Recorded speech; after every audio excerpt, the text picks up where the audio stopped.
Alright, good evening everyone. My name's Phil Gallagher. I run Thraben University, an educational site specifically for legacy death and taxes.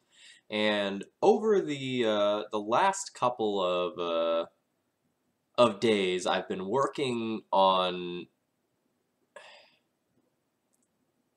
I don't quite want to say refining the death and taxes archetype, but doing serious experimentation with numbers in D&T. I just got finished watching your stream from yesterday, and you start this? Good luck with keeping up with it with your hotel Wi-Fi, Lord Darkview.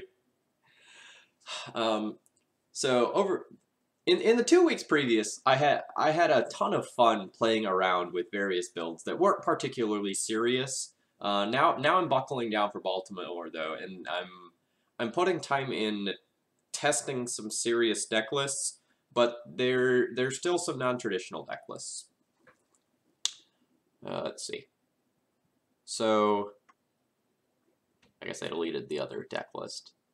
So like as of last night's deck list, or I should say as for last night's deck list, I had a third Vryn Wingmare here, and no, I think I had like a fourth Vryn Wingmare, and I played just kind of something that was slightly less aggressive than normal, but was more tax heavy. And that was fine, but we really, really missed Batterskull. So then I'm streaming against the Modern Super League. I won't fault you if you go watch the Modern Super League. I'm not a Modern person. This isn't one of my regularly scheduled streams. This one's a Bribery stream, but more on that in a second. But if you want to go watch some Modern, you can hit up the replay of this later. But I will say that this one has Shalai in it. And not just one, it has 2 Shalais in it. So you tell me whether or not that's better than the Modern Super League. That's up to you. So what did I learn over the last few days? I learned that the Stoneforge package isn't the best right now, and that's something we all already kind of knew. Cutting down to 3 Stoneforges and like just a Jitte and a Sword of Fire and Ice felt pretty good in the red-white shell, but it was very noticeable the loss of Batterskull in certain matchups, especially Grixis Delver. I choose Thalia. Yeah. And this deck has Thalia, Thalia's Pony, and Thalia's Protective Guardian Angel, which I still need a slightly better name for, but, you know, we're figuring that out. So I'm kind of reluctantly putting the 4th Stoneforge and the Batterskull back in the deck. But playing the 24-land red-white deck, like, that 24th land felt really good. And the Shalai felt really good. So what if I try a mono-white deck that has that 24th land for stability? And what if I play a second Shalai? Because it was so good against all the mid-range decks of the format. Like, my god, when that thing got in play, especially if it was backed up by Caracas or Bomb, it was just disgusting.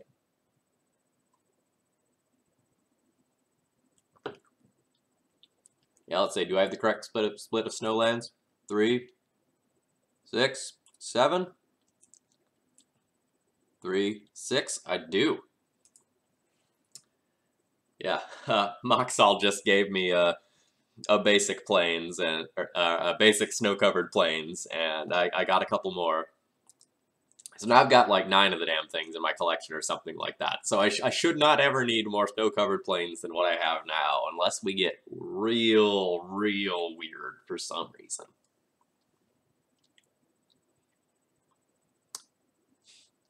Alright, fine. I'll play 1 more snow-covered if it's odd. Deal. So this list right here is very similar to one that Moxall 5-0'd with and got a 4-1 with. I think the main deck might be like a card off. I'm pretty hot on Wingmare right now, especially in multiples. So in this build here, I have 9 flyers, which feels pretty good. So I think I took a Crusader and a Prelate out of Moxall's build, and replaced it with these two wingmares just to like stack up on the tax effects, because that's been very, very good for my match win percentage.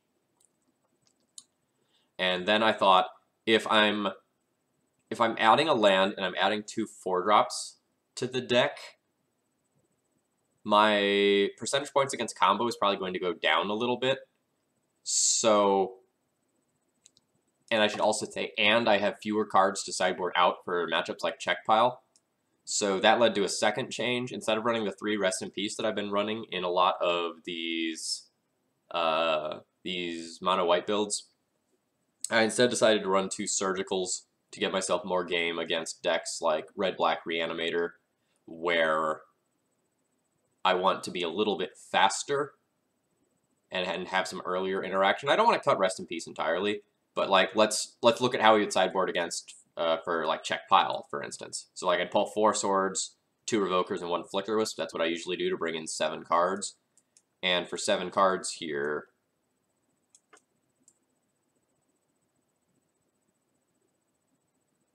it's 1, 2, 3, 4, 5, 6. I thought I had a 7th for this matchup. Or can I just not count? 4, 5, 6, 7. Yeah, so I either want 6 or 7 cards for the Check Pile matchup, and this way I could just pull like 4 Swords to Plowshares, 2 Revokers, and keep the 4th Flicker Wisp in, and keep that to run like Recruiter of the Guard train, protect my own stuff, and I guess that's fine.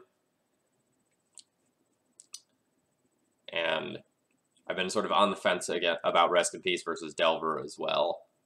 So I think this is an okay change. I'm not entirely sure. Like maybe I'm supposed to do like 2 Rest in Peace and one Surgical, or 2 Rest in Peace and 1 Fairy. Still on the fence about that, but I think I want to try out something like this as far as a graveyard suite. You need to stop playing Shalai. It's not fair to your opponents. You mean they like being able to target me and blow up my stuff? Yeah, I guess that's not fair. That's not fair at all. I like this list except for its complete absence of Crusader, but a second Shalai might do what it does there. Yeah, that was kind of my thought, right? Like normally I'd play about like 2 to 4 Crusaders, and if Shalai is in sort of like the Crusader slot, so to speak, then I might already have my bases covered there. What I don't like one conceptual thing I don't love about this list is that I'm a little soft to Baleful Strix, right? So I've got these 9 flyers that all get stopped by a Baleful Strix, and the only things in my deck that get through Baleful Strix are Thalia or something with Sword of Fire and Ice. That is a design weakness that I don't love, but maybe I need to accept that and just like move on. It's possible that like just playing more Crusaders to dodge Strix like I've been doing in the past is better than this, but I think this is worth trying out. Also, is it worth it to play 4 fetch lands, 3 Savannah in place of 7 planes just so you can activate Shalai in weird situations? Actively, no. Like, the awesome thing about this mana base is that I have something absurd, right? Like, what do I have?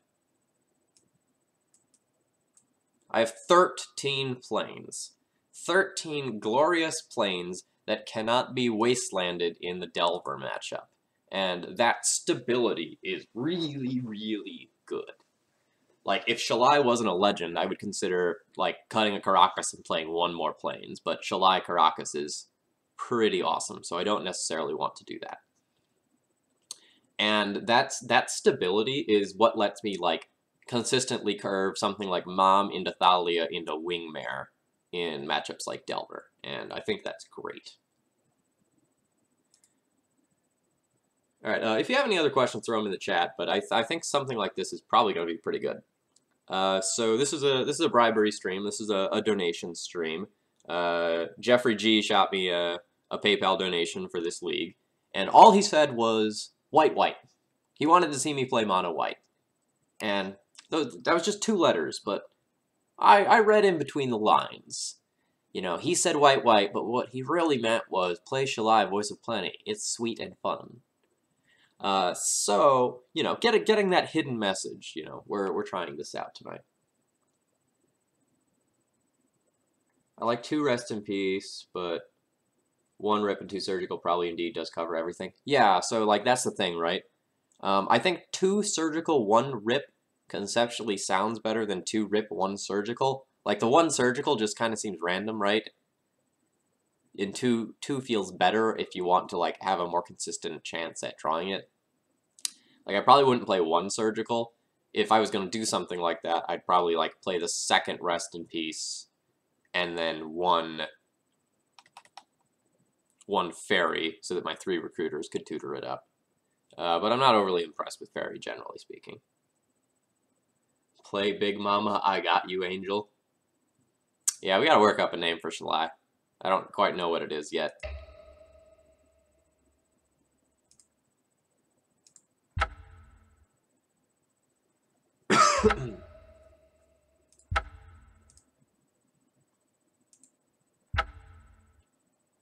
So again, thank you to Jeffrey G for your donation. I really do appreciate you supporting my streaming and my playtesting this week. I've been doing a whole lot of work to test out various ideas.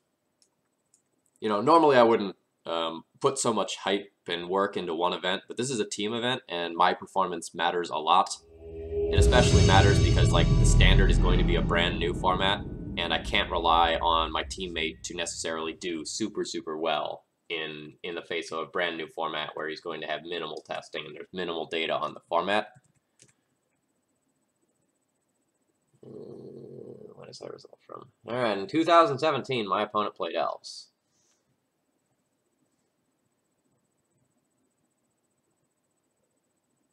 I'm gonna hope they don't play Elves and keep this hand. If they play Elves, well, whatever, I'm dead. In the lore, she's the Sarah Angel protecting Llanowar. Oh, no!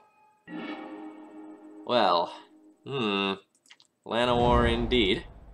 Alright, so we're gonna start this league out 0-1. That's okay.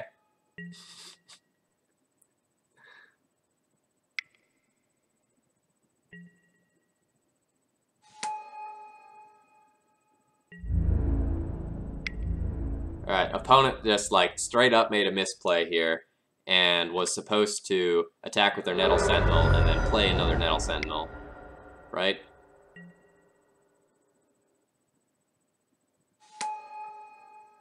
Alright, I guess it's irrelevant. They had another creature.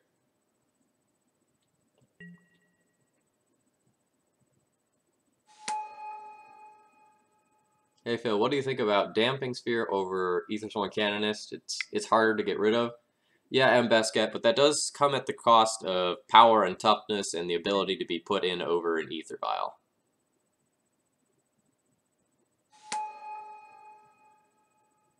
Alright, I'm pretty close to conceding this one right here. My opponent has Heritage Druid, Nettle Sentinel, Wirewood, Symbiote, Elvish Visionary.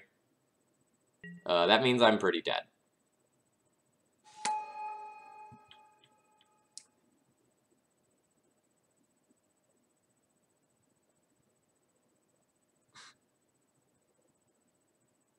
Yeah, Moxel, that's a good point. Mom also cannot protect the Damping Sphere. But at the same time, like, the Damping Sphere isn't soft removal, like, you know, Echoing Truth, I guess Chain of Vapor is a bad example. Or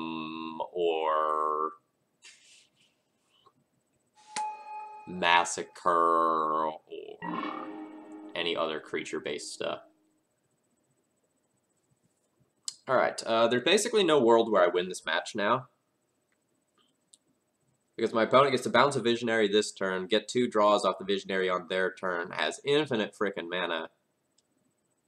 So I basically need my opponent to just draw blanks. Wastelanding this Cradle doesn't do a lot, because my opponent can already just produce 6 mana with just their guys that they have.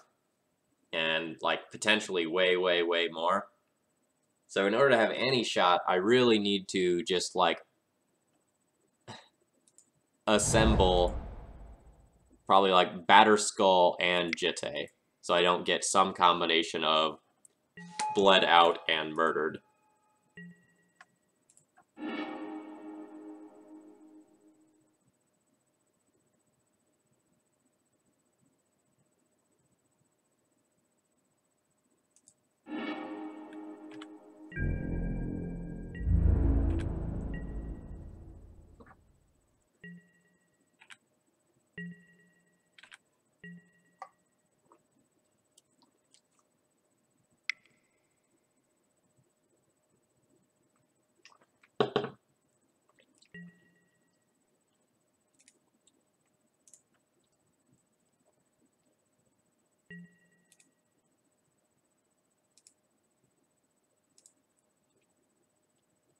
Elves, making the case for mainboard canonists since forever. Yeah, basically. But like, we don't expect to win this matchup. I will swiftly probably 0-2 this one, and then we'll move on. No Scarlet Spud. You probably can't tell, but I'm drinking a smoothie. Orange mango juice base with assorted berries, and I think it's like mango, pineapple, blueberry, strawberry, grape, and then some vanilla yogurt. And you also won't see me drink, alcohol on stream. I'm a teacher. Sometimes my kids randomly watch this. That's not something I want to deal with.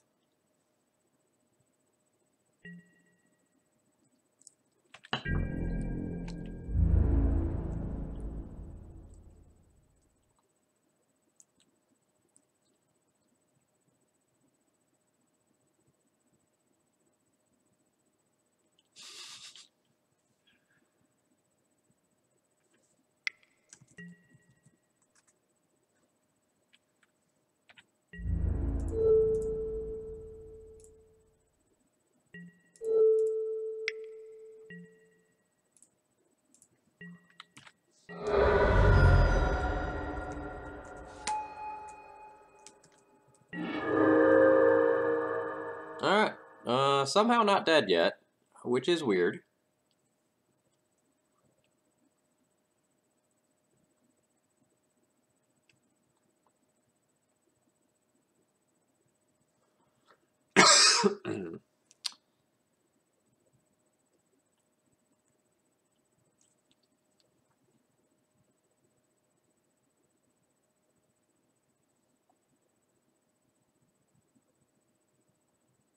I teach Latin, Scarlet Spud.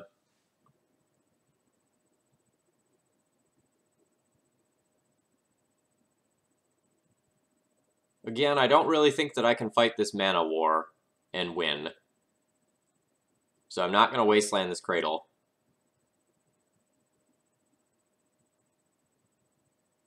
I don't think.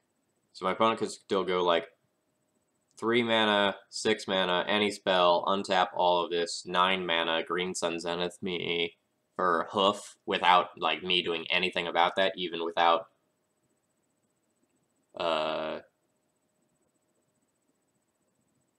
like touching the Cradle.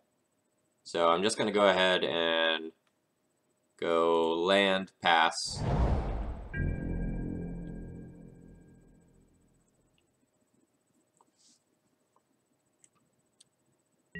And see if I can get this Jitte to start doing some work.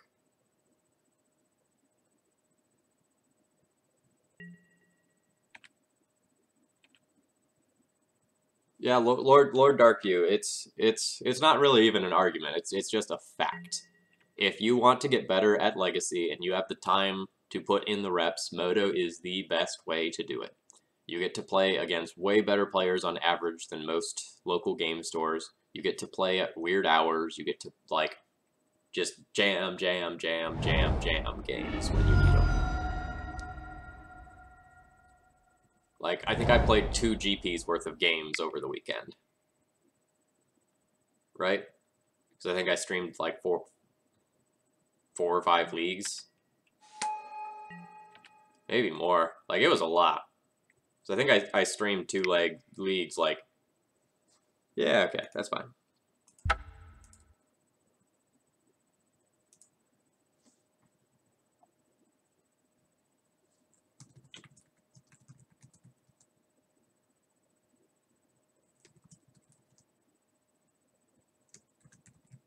Alright, so we lost that game to Wirewood and Visionary, grinding us out, supported by, like, the Heritage Druid nonsense. That's fine. So probably go, like, Path, Canonist, Recruiter for them in, consider some number of paths for Wirewood Symbiote.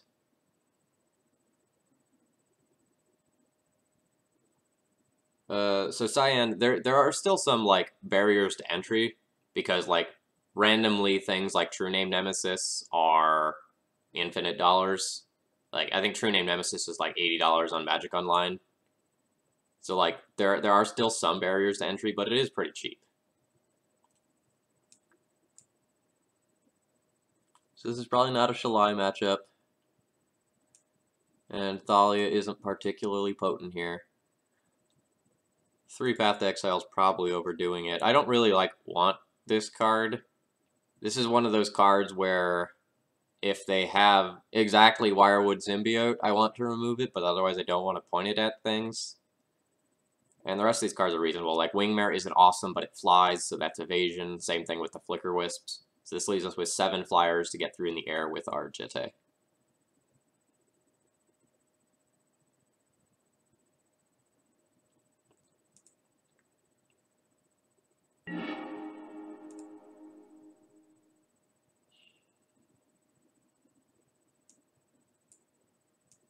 This is a bad hand.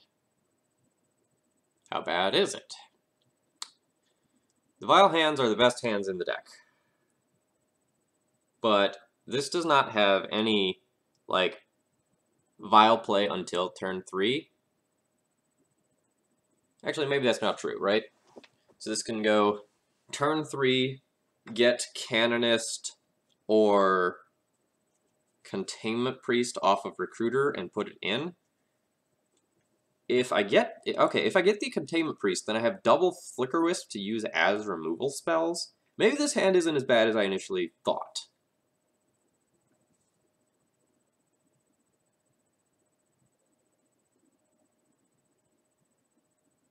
Huh. Like, I'd much prefer a hand with Canonist naturally, or a Swords to Plowshares, or a Stoneforge Mystic, but this might be keepable.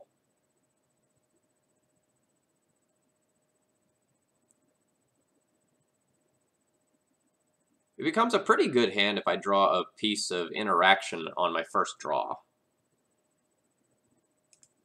Since I'm very likely to lose this anyway, I'm going to go ahead and keep this just to see how this plays out.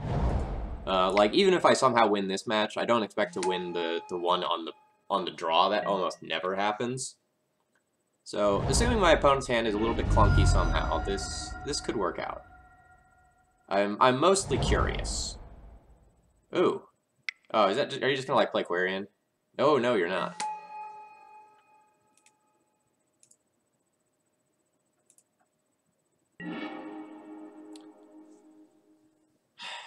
Okay, so I have a choice to make here. I can Wasteland the Bayou to keep my opponent off of Abrupt Decay. And my opponent fetching the Bayou seems to indicate they have Abrupt Decay and they want to Abrupt Decay my Vial. Or I could get rid of the Dryad Arbor, which can potentially be untapped for additional mana. But if my plan is, like, use Flicker Wisps as nukes, then I probably want to get rid of the Bayou to protect my Vial.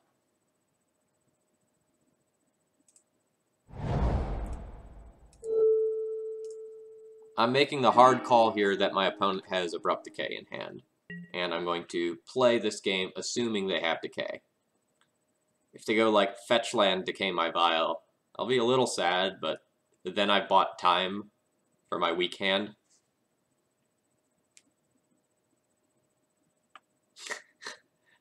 Yes, I am. That's the other side of the equation, right?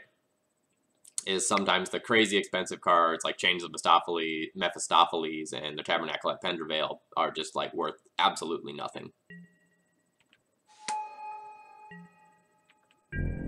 Ooh. Ooh. Opponent got real greedy with that Bayou fetch. I am not able to punish, unfortunately. But starting next turn, I can do a lot of work.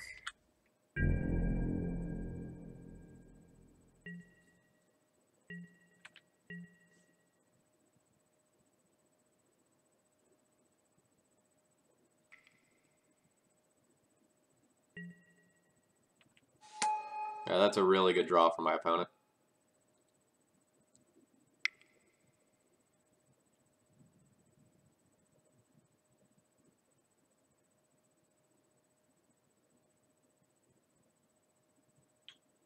Yeah, Moxel. That's about half of what I paid for my build when I bought it.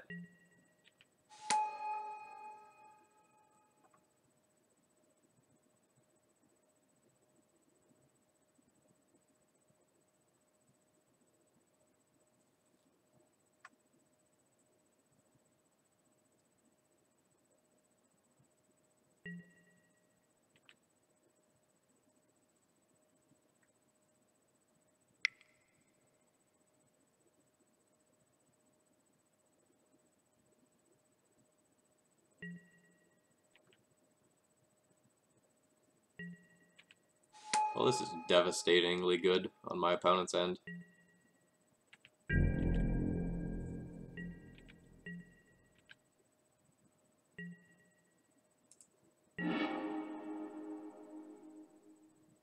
Okay, I have some choices.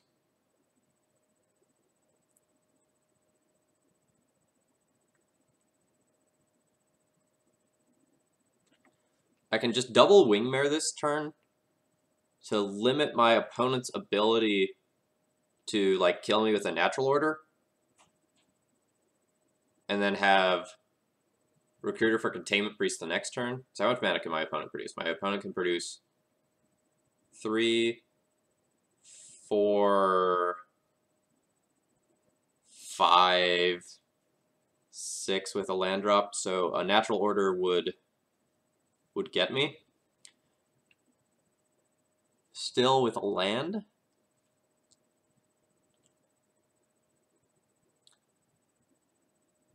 I can go Recruiter for Canonist and just stop them from multiple spelling.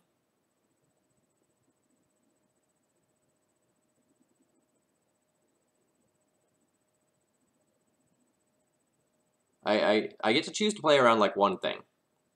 And I know they have that Abrupt Decay in hand, right? Well, I don't know, but I highly suspect they have Abrupt Decay. So suspecting the Abrupt Decay, just like going Recruiter for Containment Priest right now, maybe isn't good enough because they just like spend half of their turn getting rid of that. So stacking the Wingmares would play really good against the Decay, and then on my next turn I play Recruiter for Priest, and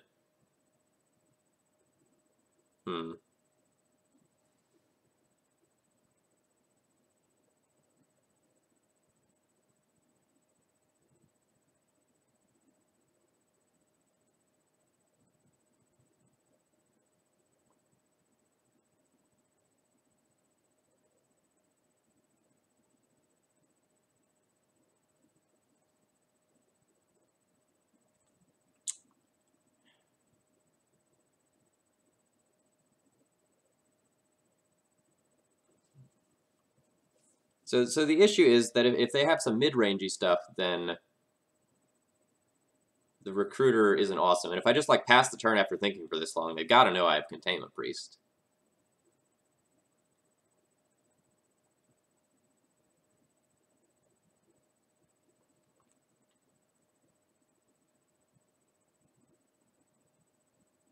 I really kind of like double Wingmaring and eliminating the power of an Abrupt Decay that's in their hand. It also taxes Natural Order and Glimpse and Green Sun. That sounds okay.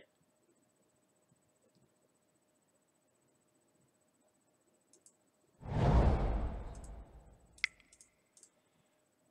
going to go ahead and do this.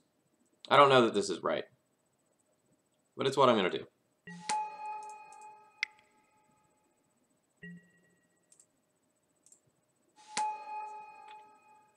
This taxes all of the most relevant spells in their deck. It provides an opening for a turn. And like if my opponent just goes like Cradle Natural Order here, so you know, so be it. I will accept that. But I don't know that just going like Recruiter into Containment Priest is good enough. And I think that'd be a heavily telegraphed play. Whereas this way, I can start clocking my opponent and just like pass and make it look like I have something respectable.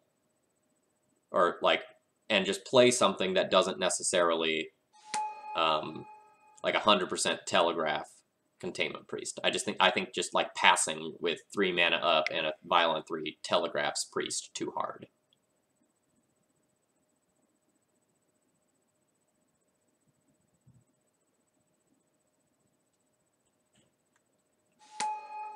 Yeah, and like doing something like this, if I just like pass the turn, there is a very good chance that, you know, this could have led into a kill without these Wingmares here. So now it's harder for my opponent to just kill me with like a Natural Order or a Glimpse after doing this. That's not to say it can't happen, because it still definitely can. It's just harder.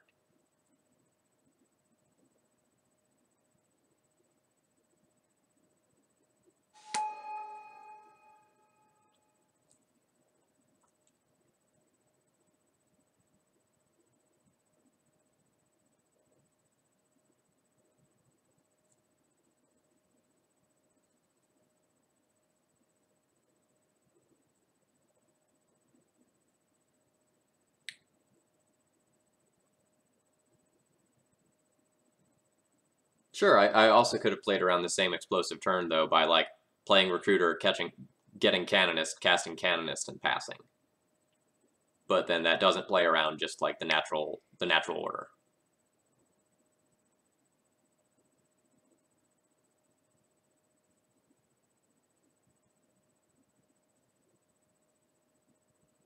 Like, every line I took couldn't play around everything.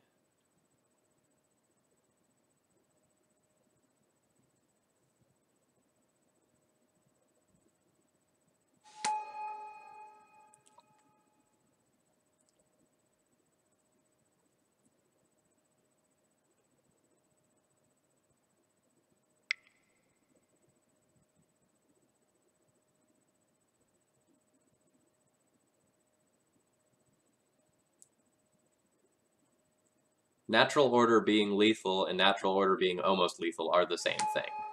Like, there is no difference between an almost lethal natural order and a lethal natural order. Those are the same thing when your opponent has, like, 5 creatures.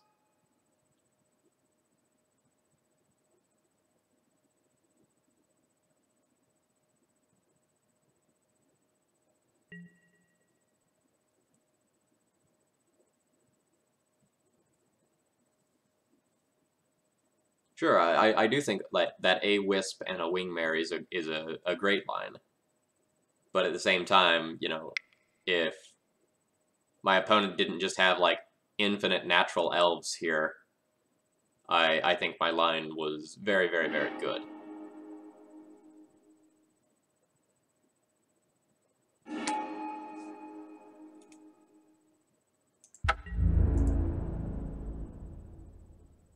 I also don't think I was going to beat that hand no matter what.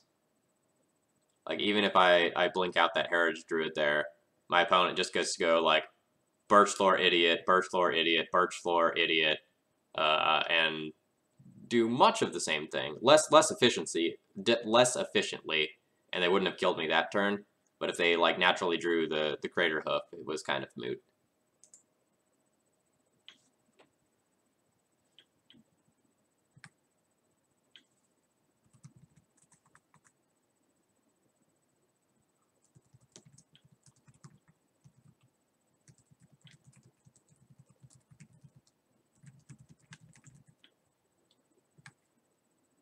And just another thing about the wing wisp and mare line, it's easier to see those sort of things after you can sit there and like think about it for 5 minutes. But like like immediately in the moment, that's not anything that anyone suggested. Like that's something that, you know, took 3 minutes of thinking in order to get to, and like that's not something that's realistic to do in a paper tournament, right?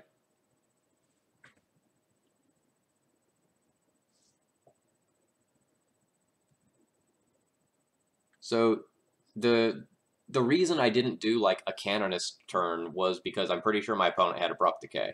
So if my opponent has abrupt decay, they go like tap the Dryad Arbor and 2 elves, abrupt decay, and then start dumping stuff anyway. So it would have been pretty bad. Bill, what's your computer setup for this stream? I have a computer. It streams. It's nothing special. I don't know the specs on it. My roommate built it, but it's like 2 years old.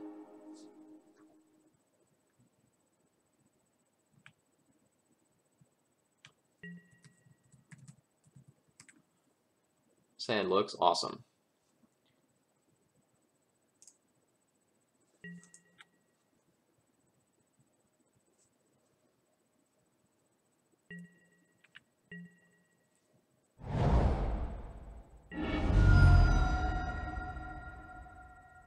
No, that's an understatement. This hand is amazing. Like, this has pretty much everything I could possibly want.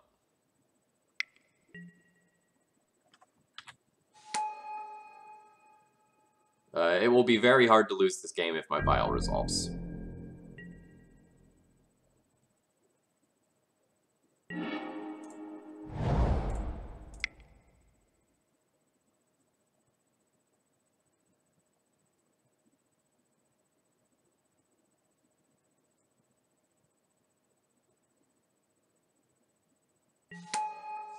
Awesome. So we're playing against Rug Delver, and I'm gonna have a curve of like Mom into Stoneforge into another Stoneforge off of Vial. I'm safe from Wasteland because Snow-Covered Plains is a great card.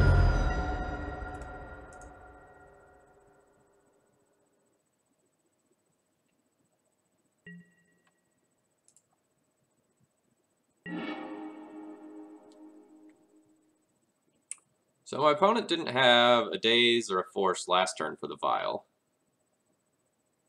So they might not have one now. So there might be real merit in just like jamming a Stoneforge. Alternatively, I can just like play this Revoker though. And the Revoker can just like make the Mongoose sit sadly for a couple of turns.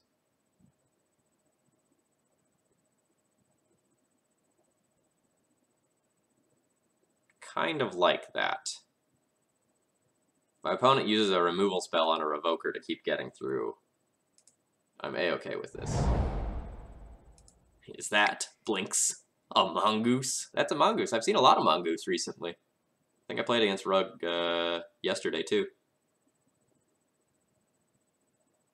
Verdant Force, I can play Mom off of Vial, so that will happen. My opponent's pretty unlikely to have anything in their main deck that Revoker is good against. They probably don't play Deathrite Shaman. They probably don't play Grim Lavamancer. I'll go ahead and name Deathrite Shaman anyway.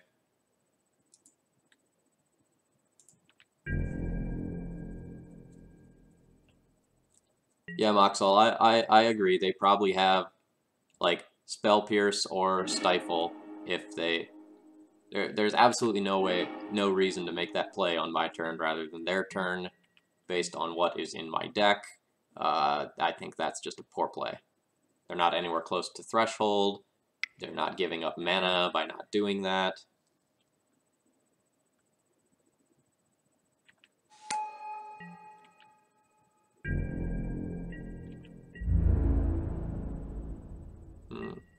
Did not take the trade for Phyrexian Revoker.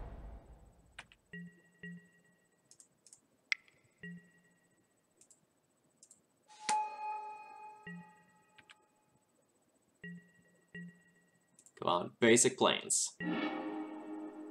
That's close.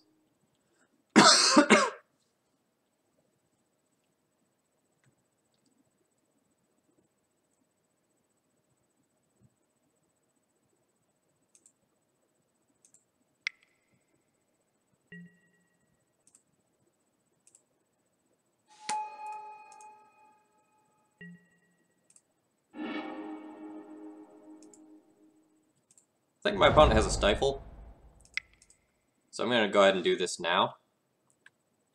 If they have a Daze or a Force, it's something that they drew. Yeah, that's fine.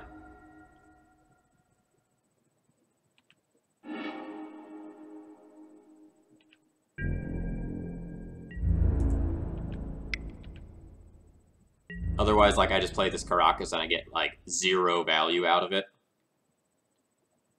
And my opponent might not even wasteland me, and so I might get to, like, live the dream of, like, put in, like, draw another land, put in Stoneforge, put in Batterskull.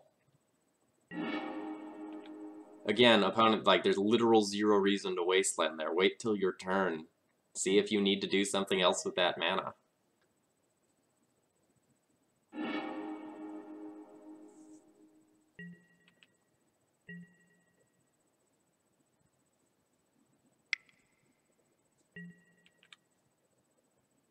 A Force of Will was pitched, Moxall. Yeah, Nimble Mongoose is baby True Name Nemesis, right? Like, Nimble Mongoose was True Name Nemesis before True Name Nemesis was cool.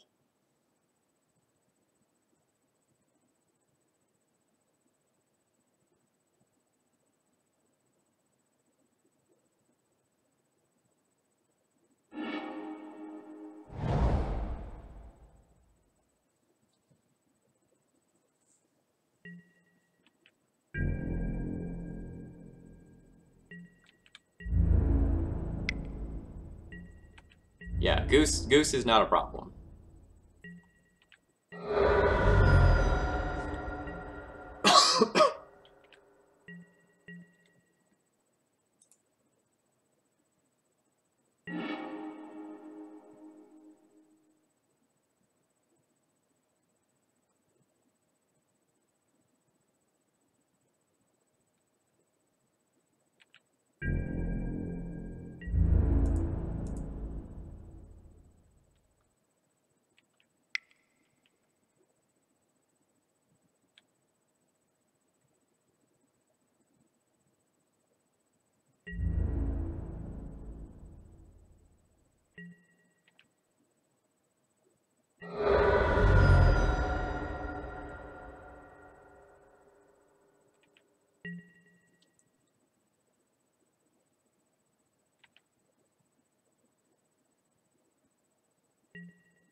So my opponent wants whatever card is on top of their library.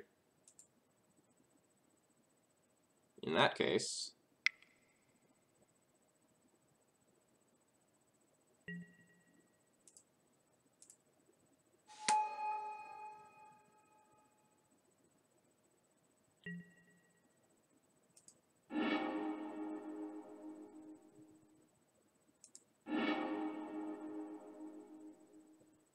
Am I gonna be trophy leader this season? No, I don't play nearly enough to be the trophy leader. You know, the people who are shooting for trophy leaders are playing, you know, on average 2 leagues a day and quitting out of leagues very aggressively.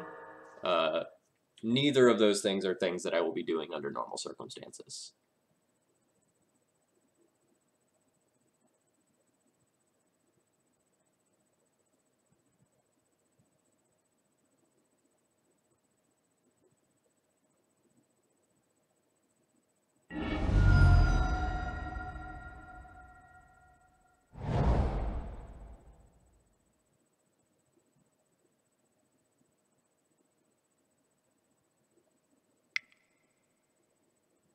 What does being the leader get you? Bragging rights. That's all.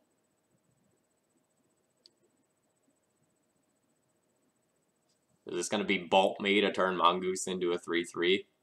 So that's sure what it's looking like, and that seems terrible. Bolt a Stoneforge.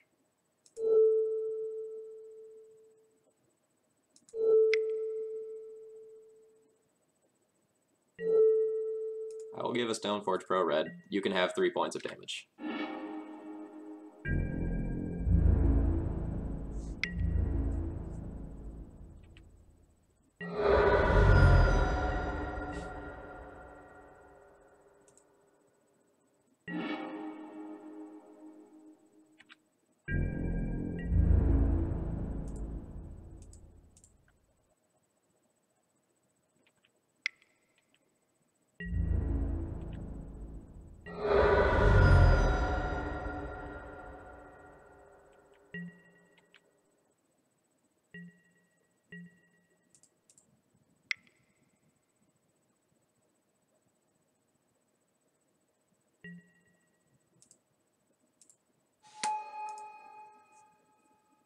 Crush his soul, horsey. Basically.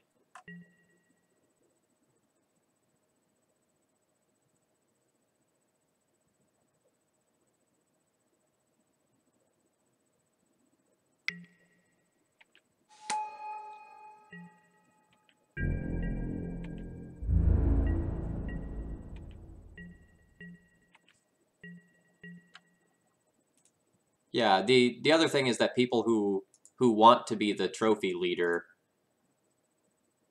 Ooh, that's not bad.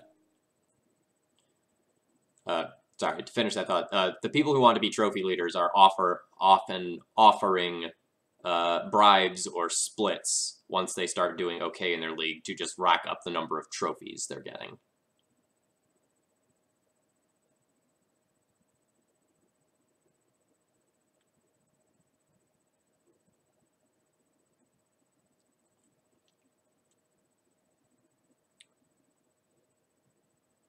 Do I want to give this pro green and bash in?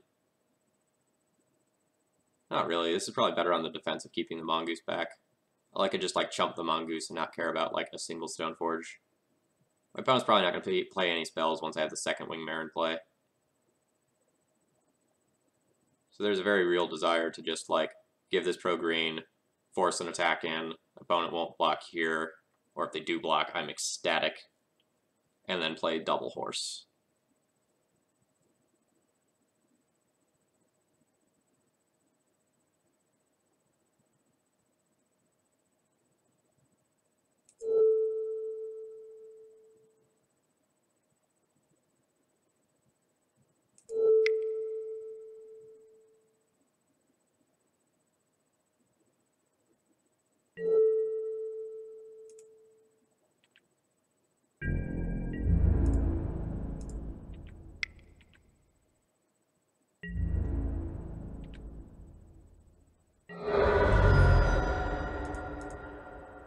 Yeah, so this is what real tournament preparation looks like, right? Like I know a lot of people believe that like, oh, I sat down with my buddies and I played Magic for 2 hours and we played a couple of the popular matchups. They think that's like tournament prep? No, like serious tournament prep is like really buckling down, testing various builds, seeing what's good, seeing what's bad, making adjustments, and like this is what real tournament prep looks like if you're walking into a tournament trying to win. You know, and that's what I try to do. I try to win every event that I play in. If I don't think I can win an event, I usually won't play in it.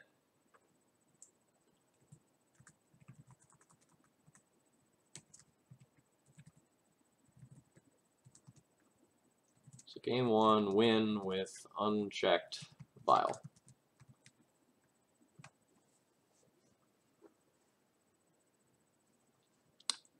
Yeah, Lord Darkview. There's kind of a weird calculus there. I'll explain. Let me do my sideboarding first, though. So Shalai is slow, and Revoker does nothing.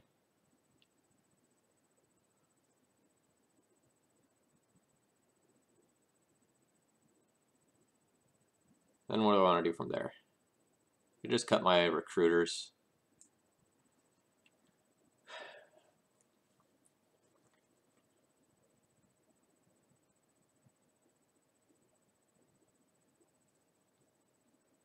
I maybe don't want 3-path to exile, since my opponent is playing like True Name Nemesis and Nimble Mongoose. So it's mostly going to hit like Delver and random things like Grim Lavamancer, so I might be overboarding on paths here.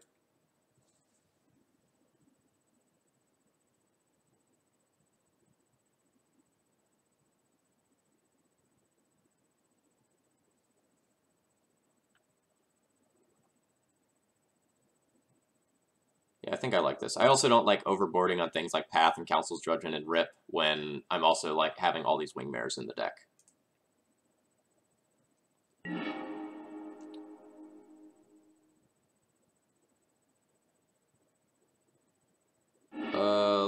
Lord Darkview, send me a message somewhere or another, and I'll share a blank copy of the spreadsheet I use.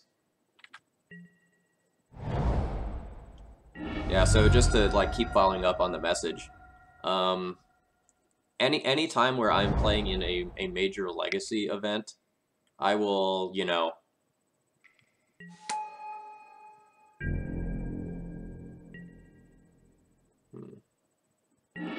sorry, I'll follow up on this thought for a second. My turn just got complicated.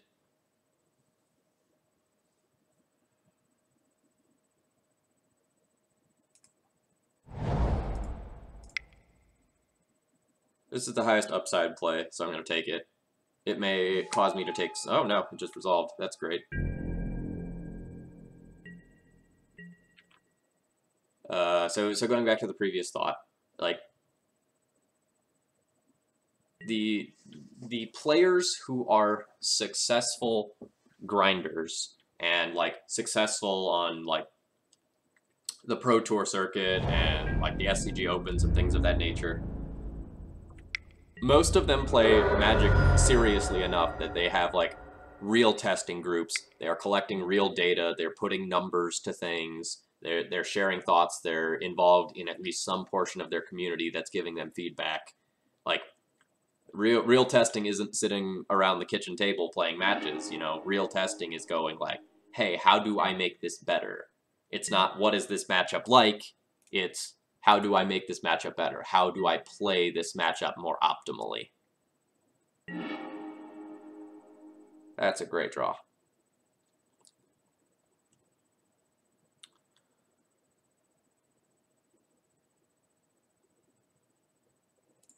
I really hope my opponent fetches. My opponent fetching would be a huge boon for me. I hope they need to fetch to shuffle away this brainstorm.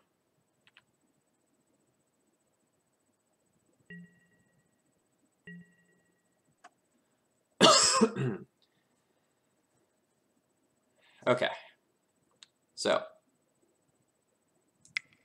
take this opportunity, and I'll path this Delver. If I get Spell Pierced, I get Spell Pierced. If I can't get Dazed, I'll shuffle away one of the cards from their Brainstorm. And now I'll Wasteland them.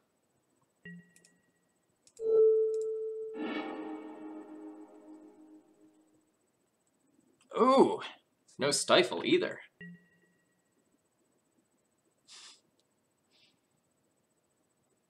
Is Shalai approximately as impactful as P and K?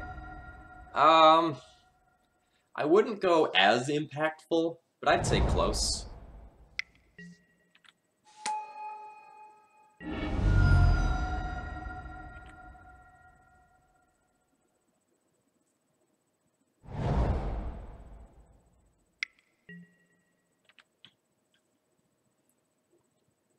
Like, the nice thing about P and K is it just, like, grinds through decks like Miracles and Check Pile, and Shalai doesn't exactly do that, but it's still good in those same matchups.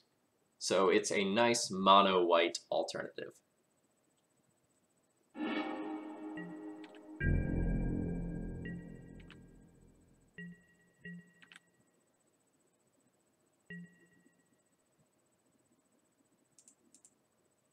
Your best result so far is a 5-0 on a Moto League? Well, that's a great start. Like, 5-0 is 100% win rate, right?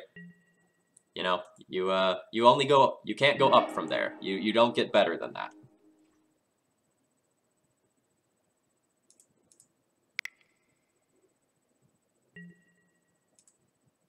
So we put in a Thalia here. We play basic planes. Play a Stoneforge.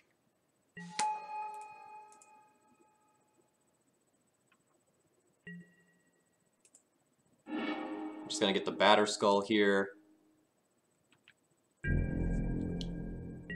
Since I've got Mom backup, I feel pretty safe doing so. I've got the Flicker Wisp to, like, reset the Batter Skull if the Germ dies somehow. Tarfire. Okay. Tarfire's a little late to the party. And if my opponent has True Name, I can, like, push through with Mom or, like, put it on the Flicker Wisp eventually. I'm not too worried. All roads probably lead to victory at this point. My best Motor result is 3-2, then went 11-4 in Seattle.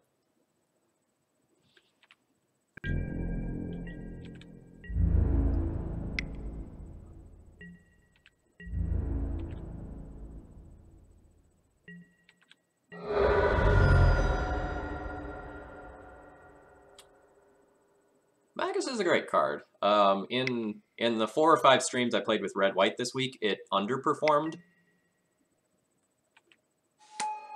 But generally speaking, I'm okay with the card currently.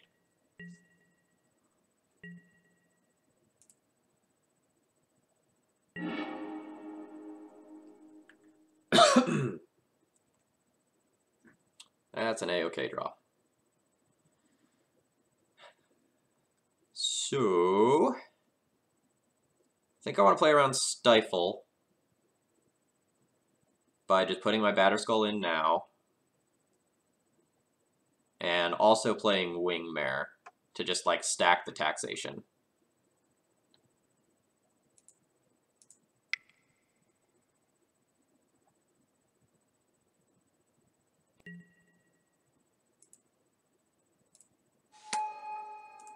Yeah, I know, we got lots of friends, right? We got Thalia and Thalia's horse and Mom.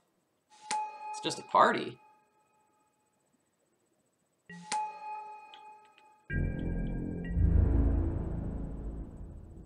No attacks.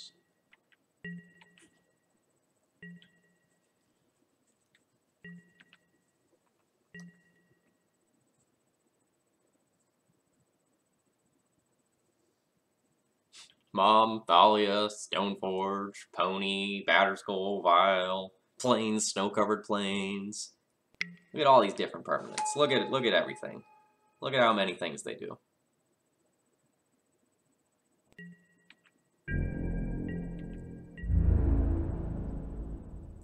Yes, the classic no attack. That's how you know you've made it, chat.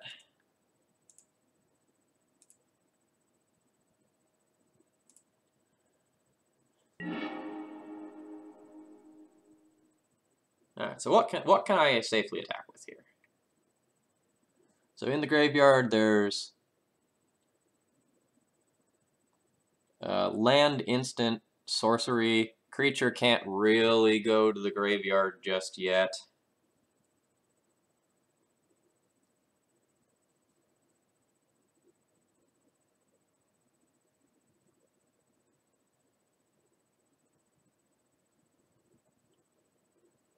So I can attack in safely with Batterskull. My opponent can't Tarfire right now.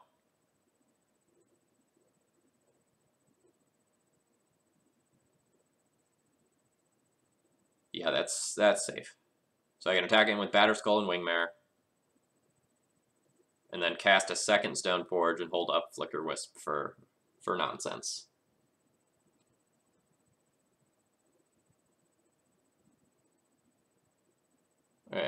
Do I even want to attack with the Wingmare, though? Or do I just want to hold it back? Because my opponent probably blocks. And then I'd have to Mom Protect. Oh no, but then if I Mom Protect, I'll get the Flicker Wisp blowout. Yeah, so it's a good attack.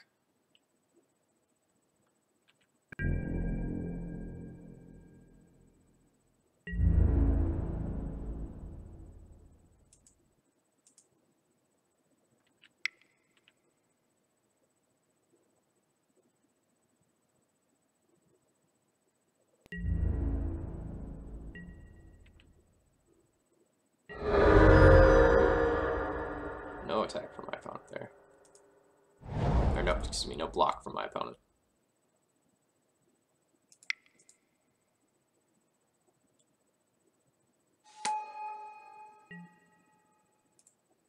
I think I want this sword in case they play a true name.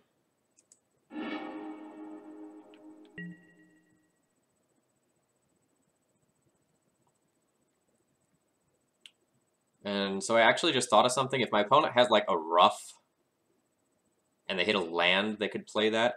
So maybe I'm supposed to play around rough by blinking out a land. And then for the rest of the game, I can port them to keep them off of that. Yeah.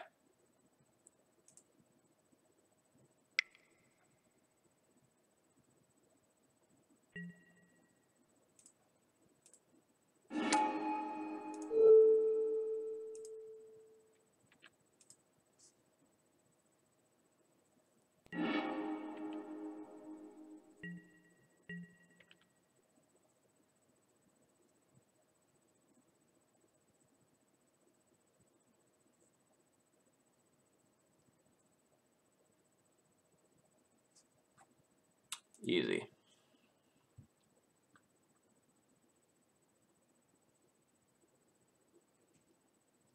Zach, this is the Shalai build that I was talking about earlier. Sorry, I'll pull that up just so people can see it. I don't remember if I put it below the stream or not.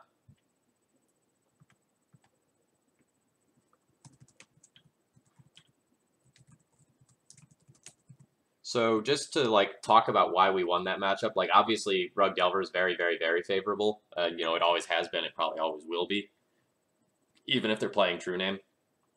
But like I had unchecked Vial both games, and it gave me just an absolutely astounding advantage.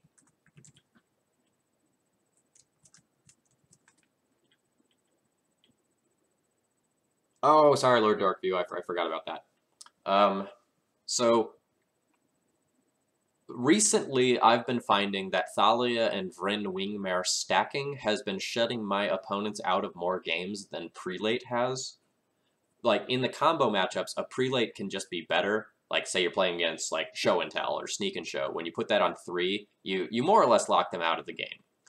But, like, a Thalia plus a Wingmare would often do the same sort of thing.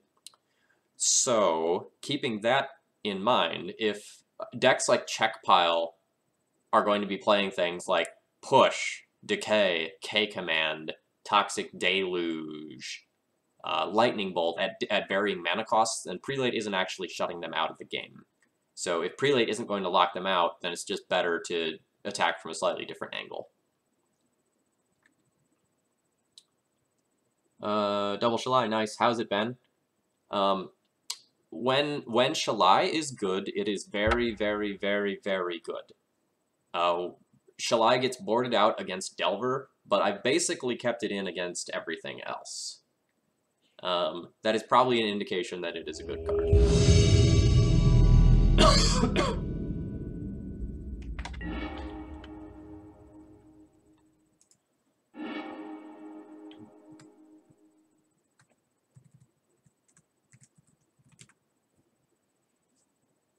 This hand is awesome.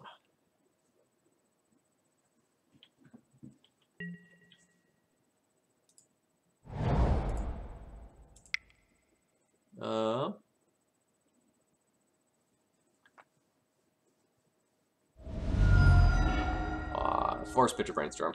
Yeah, Zach, that's reasonable. Like I'm not overly hot on Containment Priest right now either. I'm keeping it in as a tutor target. But yeah, like we're not beating Elves. Sneak and Show, like Containment Priest isn't awesome against it because they're playing 3 main deck Omniscience. Maybe that's actually correct.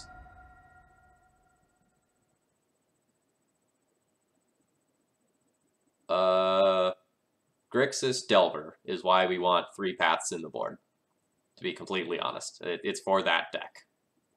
Like, all 3 come in other places, like Eldrazi and other random aggro decks, like, you know, Blue-Red Delver. I didn't bring in all 3 against Rug Delver there, since Rug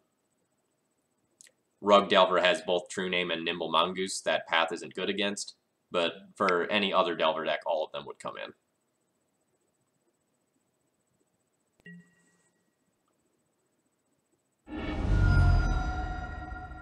So it kind of feels like opponents on pile. In which case, drawing that second path isn't awesome.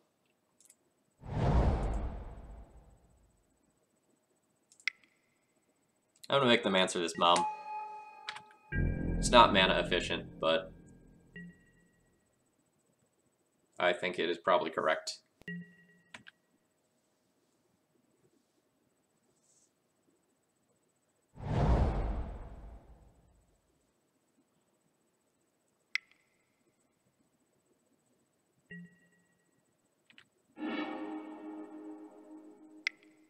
Death Threat. Please don't name Swords to Plowshares.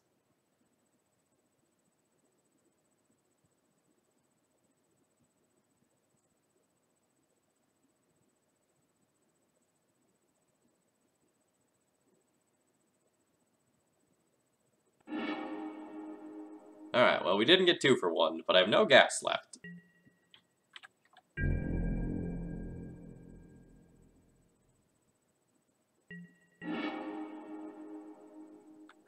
we take out Shalai because it costs 4 mana, and my opponent is a tempo deck. You do not want to play 4 mana cards against a tempo deck. If they just like daze you or force you at that point, it's so devastating.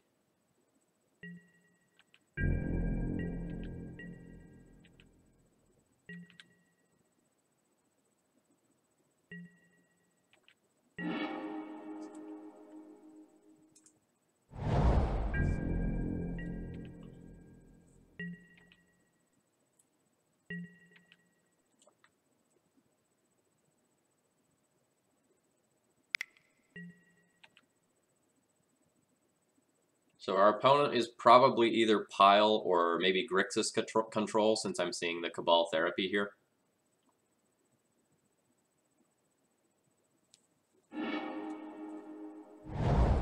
And they're not Brainstorm locked.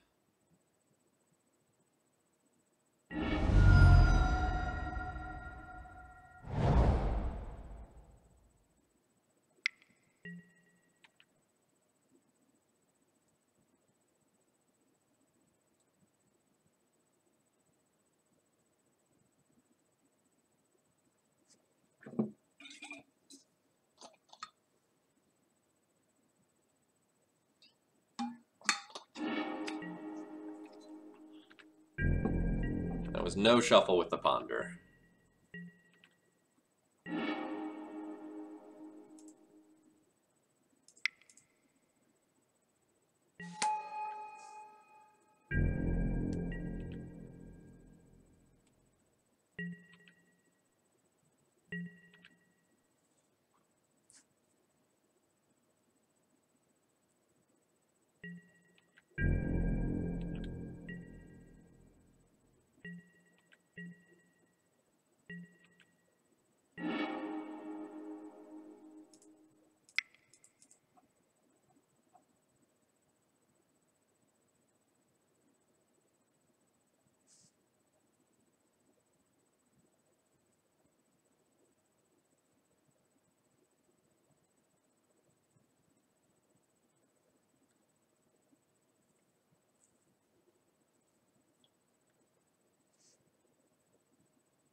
Oh my gosh, Azure Reflection. Thank you very much. That's a lot of bits. I appreciate your support here, and I'm glad that you're enjoying my streams. The stream frequency is going to stay like this until Baltimore, and the support means a lot here. I'm going to go ahead and get a Thalia so that I have something that's protectable via Caracas.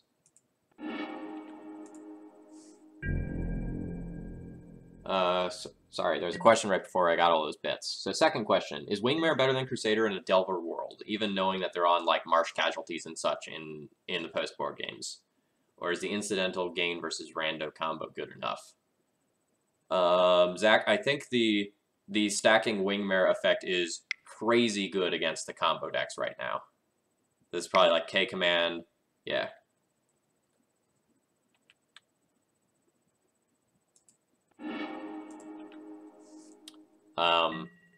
Baltimore's in about 2 weeks. So not this weekend, but the next weekend. And it's a SCG Team Open, and I will obviously be the legacy player for my team. So, like, Zach, there is some possibility that, like, going aggro with Crusaders is better. Like, it would definitely be better against Check Pile, and maybe similar to slightly worse against Delver. But if I'm gonna like play a bunch of Crusaders, I probably go overboard and just like play all 4 like my aggro list that I was doing before. So like this is an old list now, but like if I wanted to do something like this, I could like cut a prelate, cut a Revoker from this, play 2 Wingmares, and then just like really beat up on stuff. And that might actually be a good idea, in all honesty. Alright, no shuffle with that Ponder. Sure, Crusader is bad versus Bolt in true name, but it's good against like Gurmag and Deathrite Shaman and all that stuff.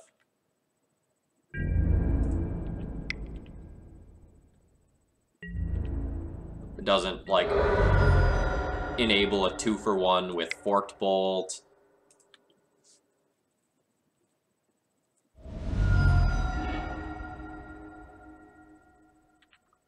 Alright, opponent went down to 1 card there in order to keep that Thalia off the board.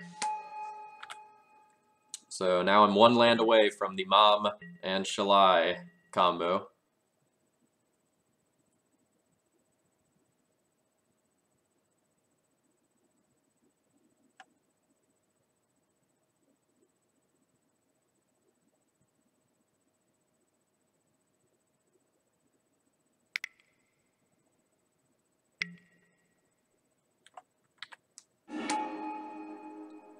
Hey, while I'm thinking about it, Azure Reflection, if there's any D&T variant that you would like to see me play at some point post Baltimore, like if there's anything you'd like me to do a little bit of testing with, feel free to send me a message on here, and I'd be happy to do a stream in honor of all those bits.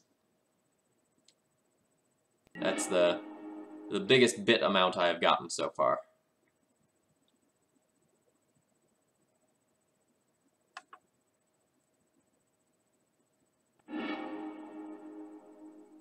Alright, you get my Swords to Plowshares. The bad news, friend, is I've still got this Shalai here. And it's coming. Boy, is it coming. I'm gonna give him a smiley face in chat.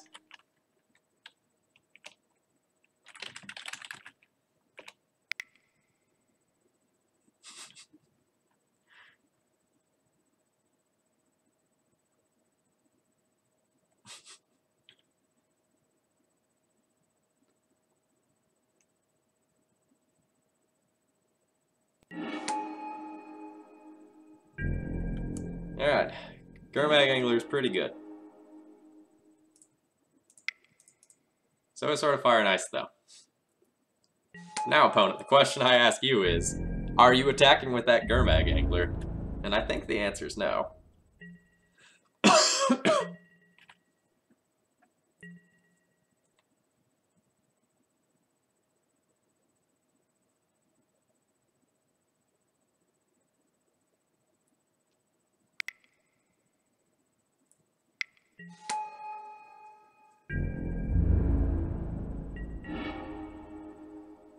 Oh, man. It's here, chat.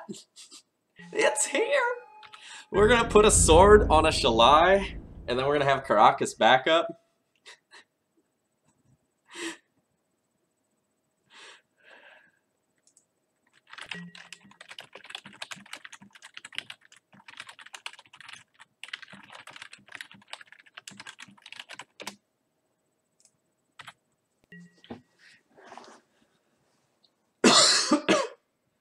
Alright, Ponder is a good draw.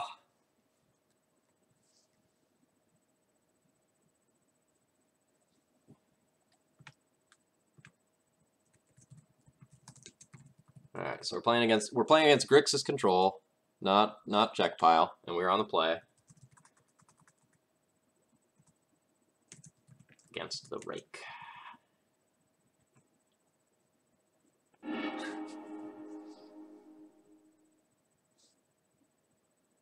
Opponent shuffled with the Ponder.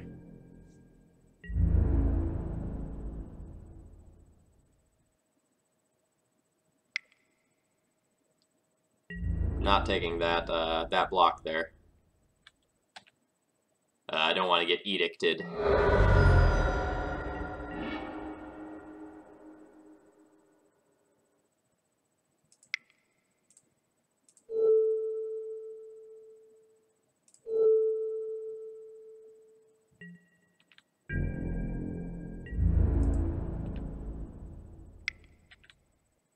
Five, 6, protected with Caracas, threat from hell.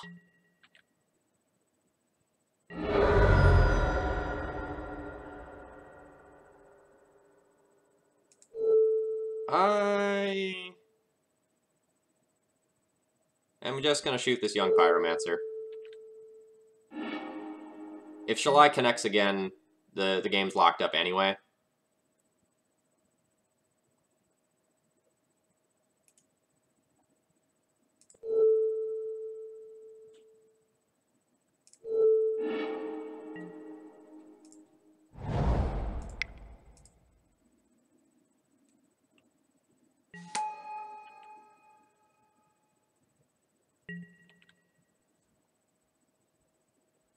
Oh man, I can't even target me.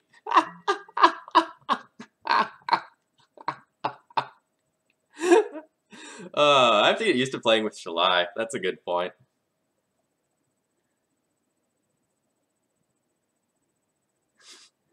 How would you rate Eidolon of the Great Revel in red-white taxes? Egg, remind me in a second if I don't answer that, because I think that is something that requires a real response.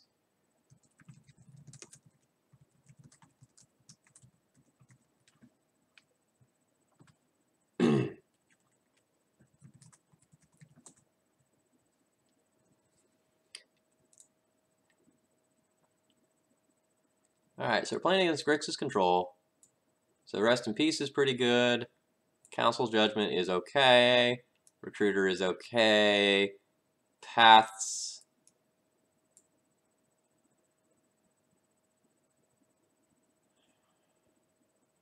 I guess there's a question as to whether or not my opponent actually has any basics in their list. I probably don't, but I don't want to be wrong.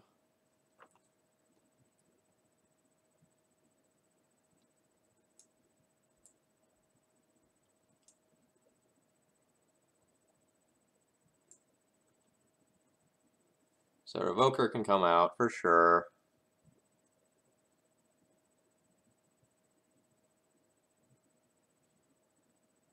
I guess like I can trim a Flicker Wisp. And I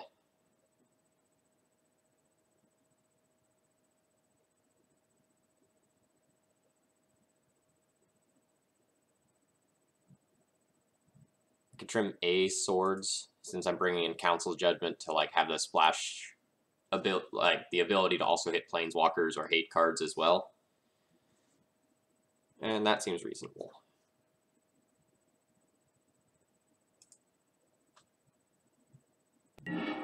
Okay, so Agate, how would you rate Eidolon of the Great Revel in red-white taxes? In the generic build, I think that the answer is that it's like a 2 or a 3. But I do wonder if there's an approach to red-white taxes that is heavier on the red than normal, that plays both Eidolon of the Great Revel and... oh god, what's the other card? The one that's played in Red Prison, that's like an Eidolon with Haste and Renown. I kind of wondered if you could like play those cards together for a little while, in some way, but I haven't figured it out.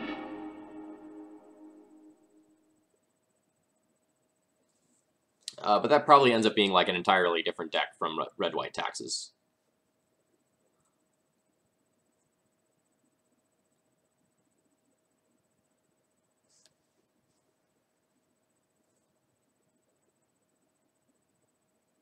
I think I just want to reset the board here. And set us back to square one.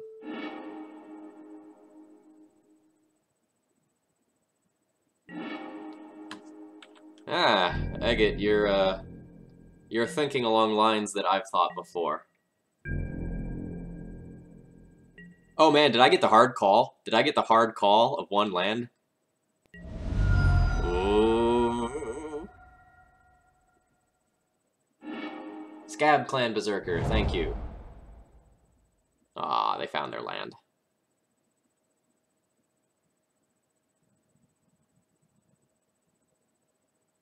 Oh, 2 power, thank you very much as well. Man, it's been a great night for support, guys. Thank you. I really do appreciate this. It means a lot. I'm putting in a lot of hours this week.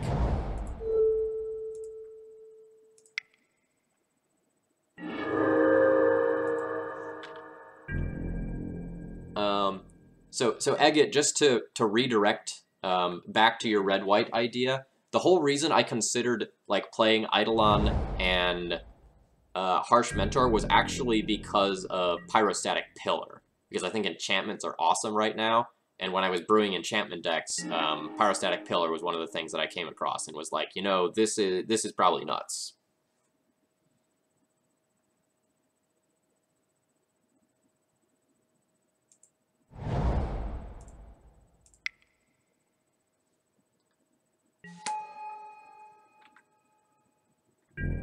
That's right, Phil. Play for us, monkey. Monkey, dance. Need to get me some of those symbols.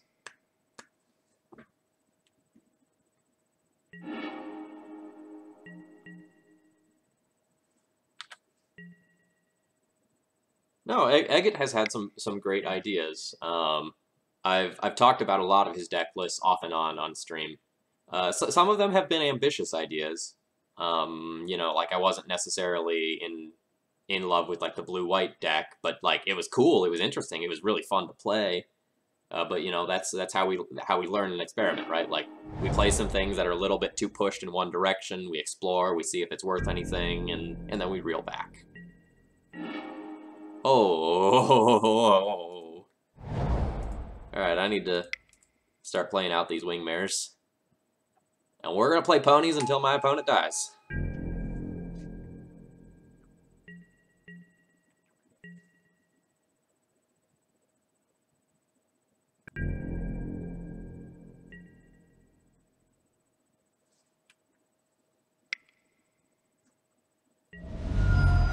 Oh man, I love those 1 mana, 2 life Gitaxian probes.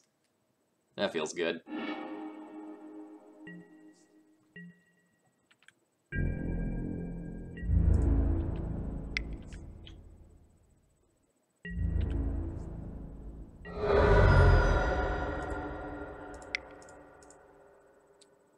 I've got a cure. And the Alright, I fucked it up. Alright, Chad, ignore the last 30 seconds. I've got a fever, and the only cure is more wingmare. There we go, that's what I wanted the first time around. Hopefully I don't just get, like, Fork Bolt or something stupid like that here. That'd be painful.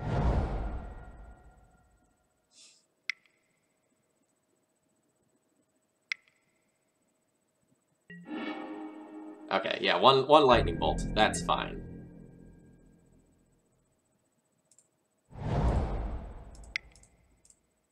Cause I got more pony!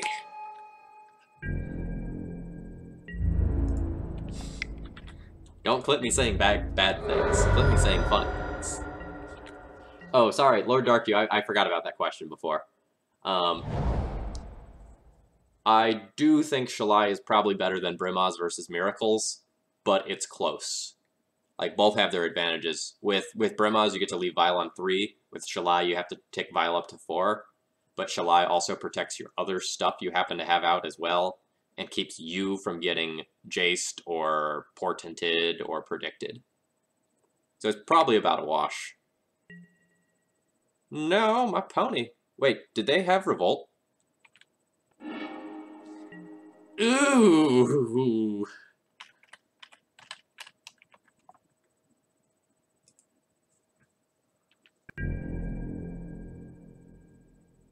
Yeah, that's the shame concede.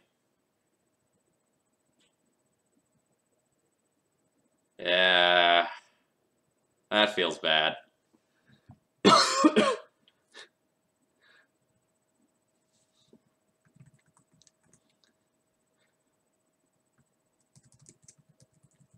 Game 2, triple pony.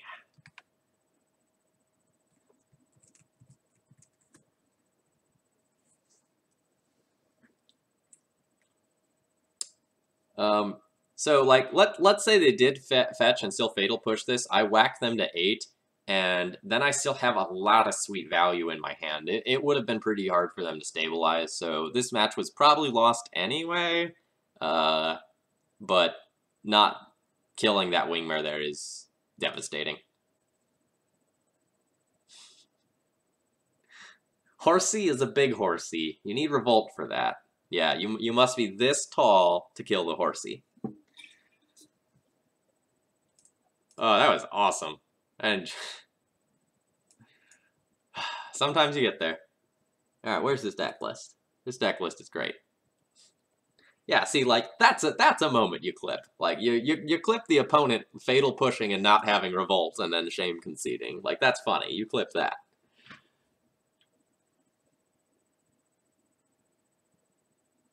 It's gotta be JD. Alright, question for the tournament, assuming it's streamed. Would you know if you're going to be in a live feed before going in, or do you find out when you get there? So JD, essentially how it works is the pairings are posted, you sit for your round, and then feature matches are called, and you move from your normal spot to the feature match area. So you get, a warning of a minute or two before you get a feature match. So most of the time, that's not really time to, tweet out and say like, oh, hey, feature match right now, or anything like that. Sometimes if there's a delay, I'll do that, but generally speaking, it just kind of happens. And then I, watch the video after the fact and send the link to the video after the fact. All right, folks, here's my deck list for anyone who hasn't seen it. I'm going to grab some water real quick and maybe put this smoothie cup in the sink so it doesn't get gross. So I'm going to need about 2 minutes here, and then we'll go into round 4. We're currently 2-1, only losses to Elves.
Question, is Sarah Avenger no longer worth it? If you are playing against a lot of Delver, Sarah Avenger is amazing. Like, that card is so insane versus Delver. The fact that it comes off of Vial early, and it's both good offensively and defensively, is nuts versus Delver.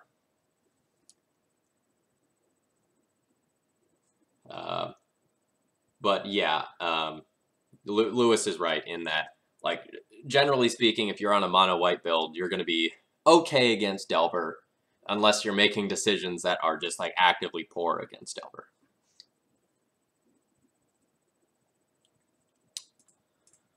All right, good evening, everyone. My name is Phil Gallagher. I run Thraben University.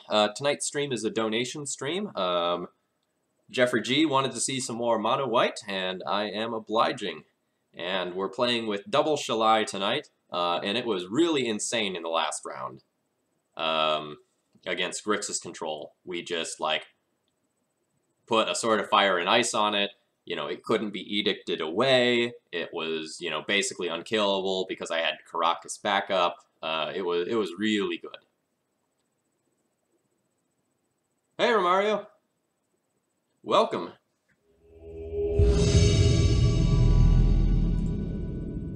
Yeah, Moxall, you're absolutely right, and, like, you've been playing this as well. That's a big part of it.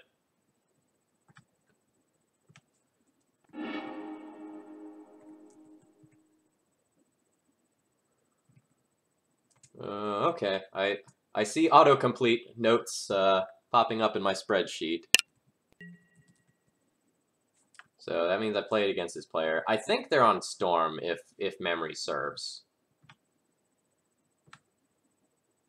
Yeah, they're on Ant. So this hand has a Thalia, and I'm playing against Ant, so that's a keep.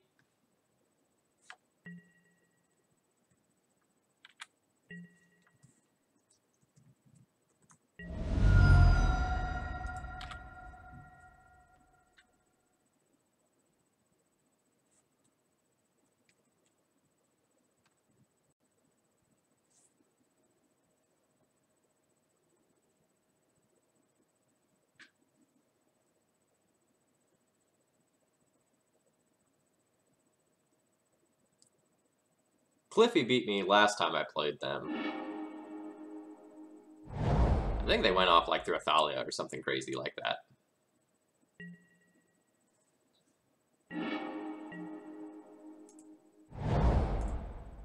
That's sort of an unfortunate draw in that if my opponent therapies me, I lose 2 cards instead of just 1.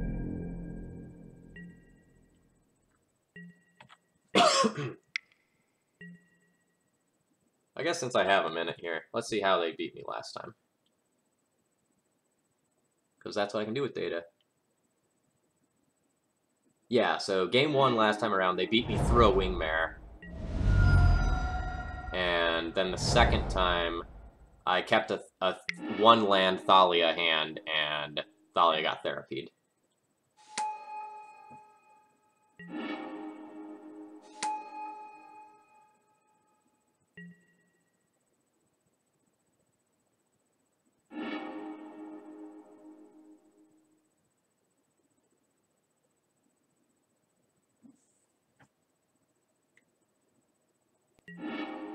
And I really miss that the storm counter is gone. Now I have to like keep track of this. So that's 1, 2, 3, 4, 5, 6, 7, 8.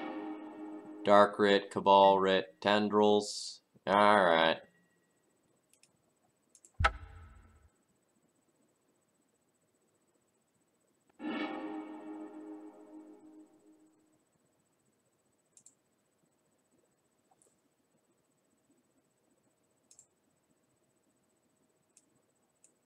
Alright. Surgical's in. I preemptively board in Council's Judgment in this matchup for Dread of Night. Canonist and Rip. So we'll go Swords to Plowshares out. And some amount of the Stoneforge package out. It's fine to keep some of it to hedge against, like, just an Empty the Warrens.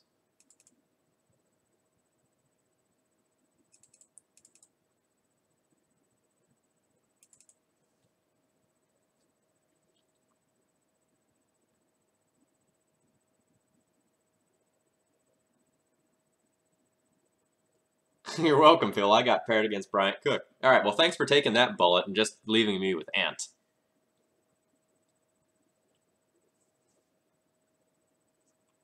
Yeah, Romario, I'm really hoping that is a bug, not a feature. It's really hard to tell with Magic Online, but the Storm Counter is something that I think is super important to Legacy play.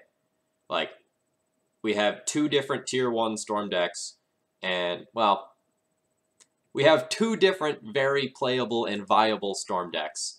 And then we also have things like High Tide and Doomsday Fetchland Tendrils that, like, care about the Storm Counter as well.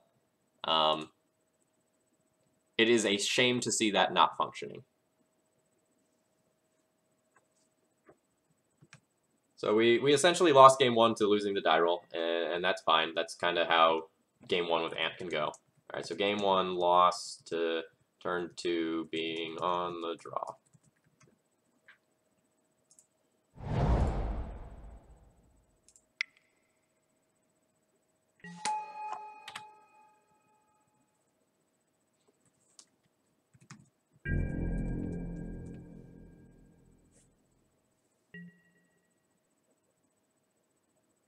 Okay, good. I'm happy about that. I'm happy that is a known issue. Well, I'm happy that that is a known issue that is said to be important, right? Because like we had some major legacy bugs for a long time that didn't get fixed, like notably Kess not functioning as intended and Reality Smasher's trigger not functioning as intended about half of the time.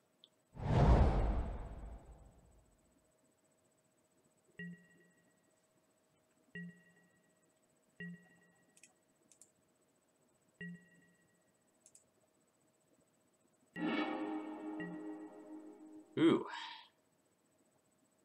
So if I did not draw Surgical, I would have just played Rest in Peace on my turn. But now that I draw Surgical, I want to use the Surgical before I Rest in Peace. So that means I'll play Revoker on LED here.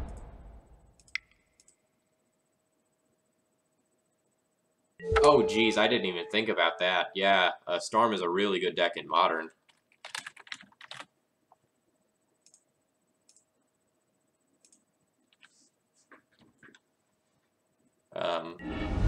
So for anyone not overly familiar with like how Ant works, Revoker on LED is way better than it looks on the surface because it keeps your opponent from going Hellbent for Infernal Tutor as easily. So in addition to shutting off Lion's Eye Diamond, to some extent it also shuts off Infernal Tutor. Hey Octobit, welcome. Oh, that's a good point. It also stops Legacy Staple Wing Shards.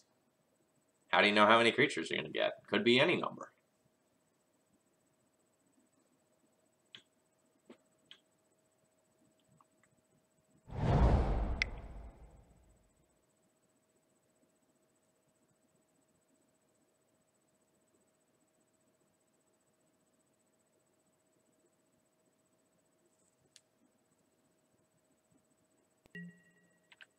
Cabal Ritual, yep.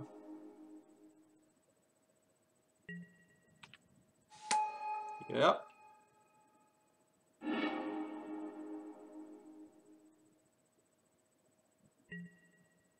Okay.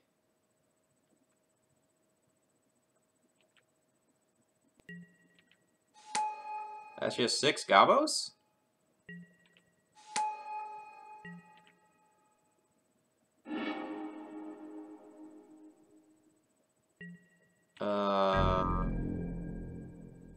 I don't know if that means my opponent's hand is really bad or really good.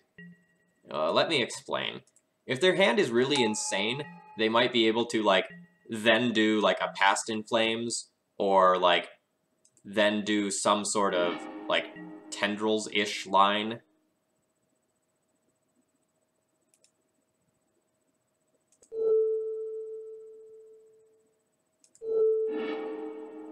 If it's really bad, they might be banking on the goblins just being fine. I don't even think I want a surgical. Yeah, I do want a surgical. Like, the 2 life is super relevant. If my opponent just has, like, Rit Tendrils in hand. Or something of that ilk. This is a weird spot.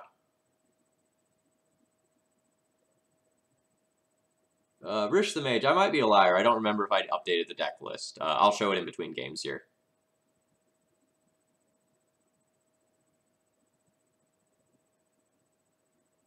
I think I'm supposed to just Rest in Peace, because I don't actually want to really surgical any of these cards. I don't, like, particularly care about any of them. So I think I just rip. And that blanks one of my own cards, which is unfortunate, but I'm kind of worried that my opponent has, like, Dark Rit Tendrils in hand.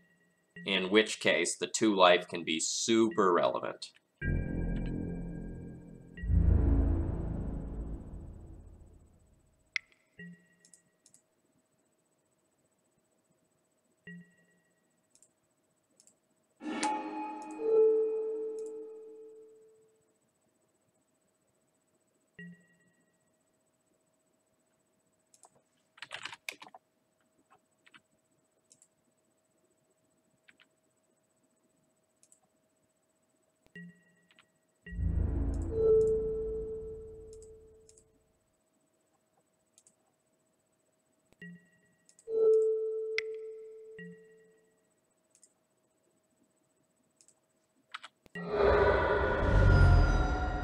Yeah, I now feel pretty good about this. I now feel insane about this.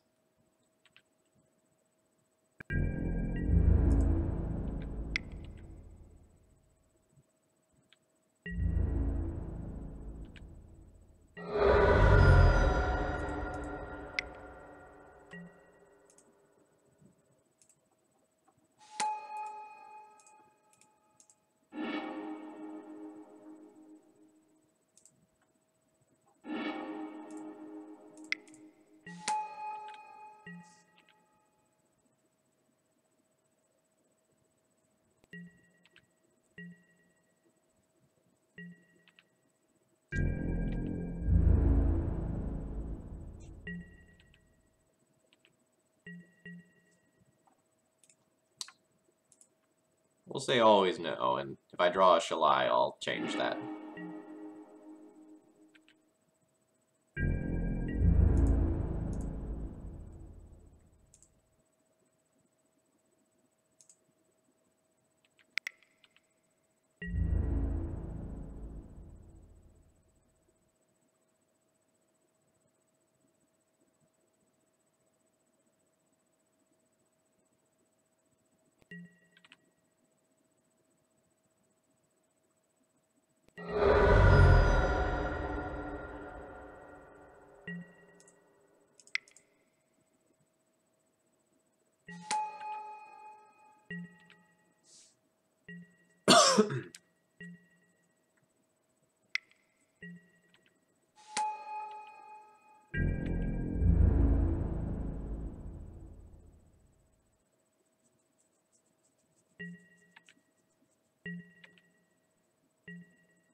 Good thing that doesn't matter.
That'll pretty much lock things up.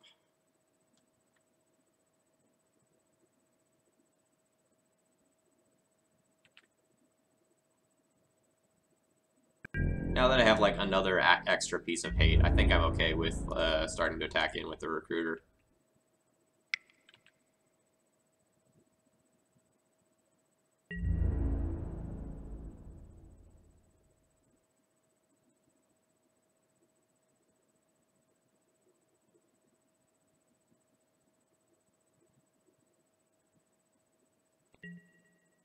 And my opponent makes good blocks here.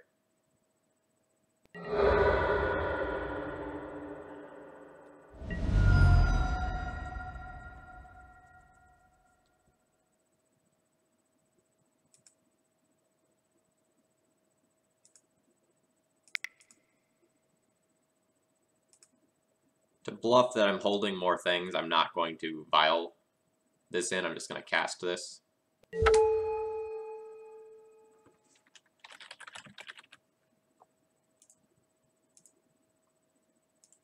Naming Lotus Petal over LED here means it would be much harder for my opponent to get started.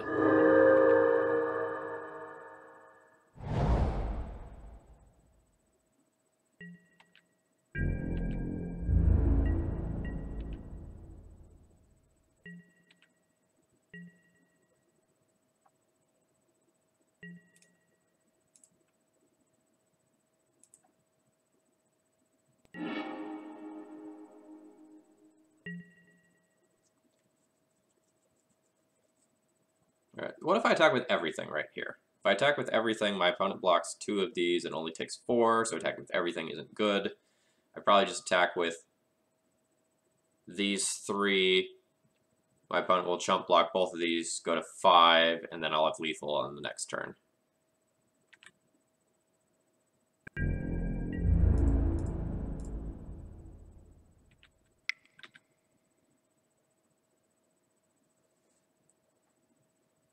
I will also not be playing out this Mother of Runes.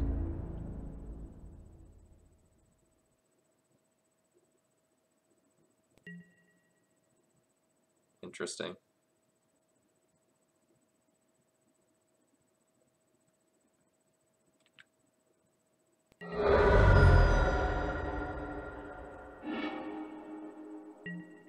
Okay, I see what my opponent is doing. So what my opponent is going to do is make a poke with a goblin and try to get me to use the Mother of Runes. And that might let them, like, remove something that would let them go off.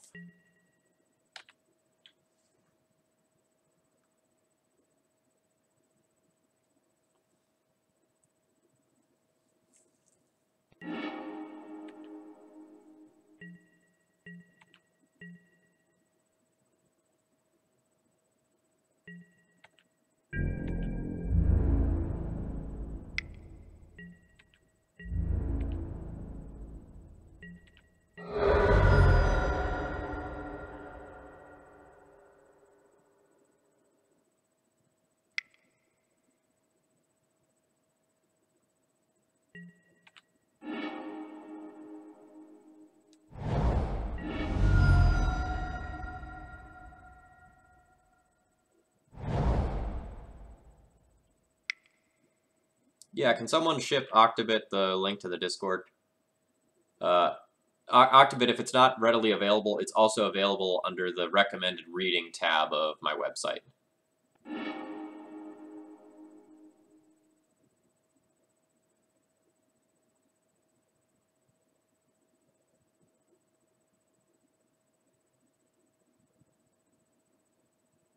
Actually, Hellclan, that's a good idea. I should make that command. Good thinking.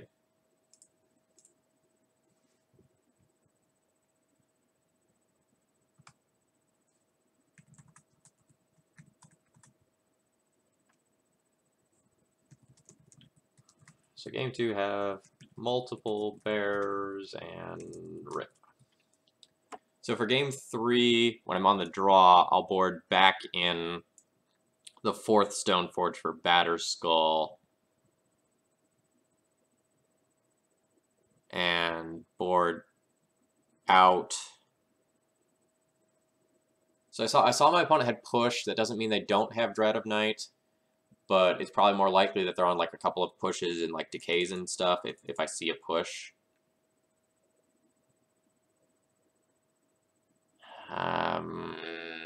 Maybe I keep 1 to still have an out. How bad is Dread of Night? Gets Moms, Thalias, Wingmares, Recruiters, Wisps. Pretty bad. That would leave me with Relic Warder, Canonist, Stoneforge, Revoker, Shalai. Beatable but tricky.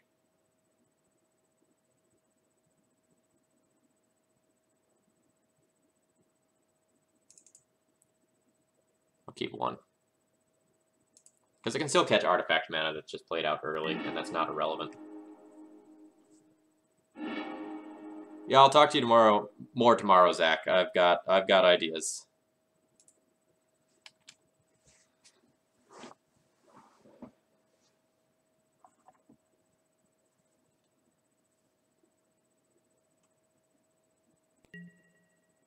So this hand is good against Empty the Warrens, but bad against literally anything else. I want to ship this.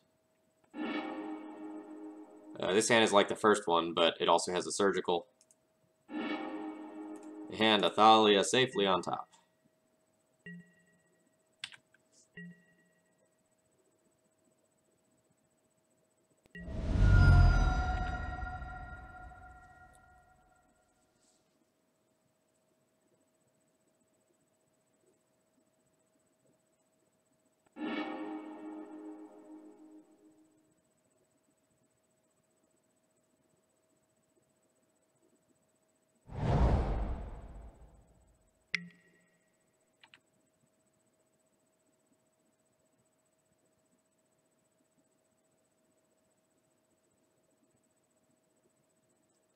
I wish I had one more land so that I could, like, safely wasteland my opponent, but, I don't. And since I've got the Thalia, I want to, like, make sure I can cast Thalia on too, given the opportunity to. Yeah, Lord Darkview, sometimes the like, or what I call them, the full art cards don't display particularly well on Magic Online.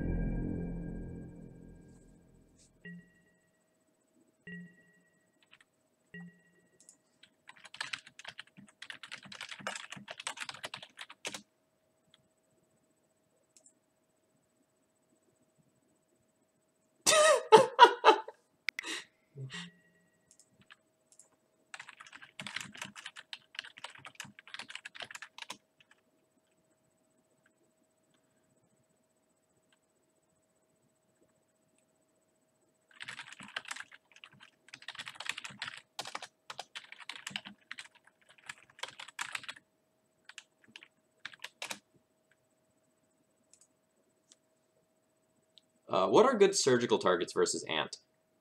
Usually, Infernal Tutor is good to surgical, or sometimes like a Cabal Ritual can be good. Essentially, if they're trying to go off with Past in Flames, you can sometimes disrupt it with surgical, and only sometimes though.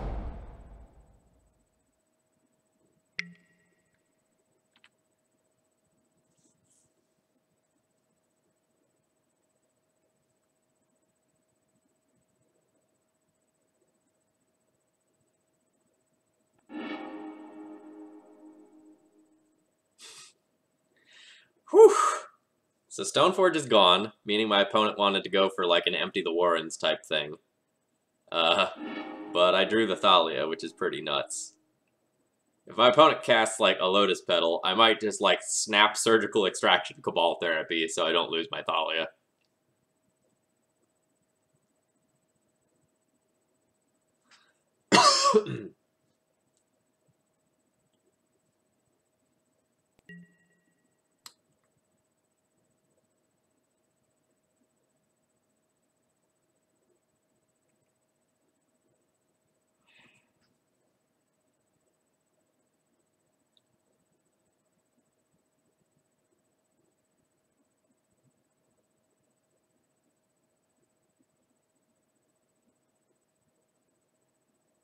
I think I just surgical this therapy, because if they can go like Petal Petal Dark Writ Empty here, that probably beats me anyway. So like giving them 2 more goblins doesn't matter. But if they have another therapy, then I really, really, really need to surgical.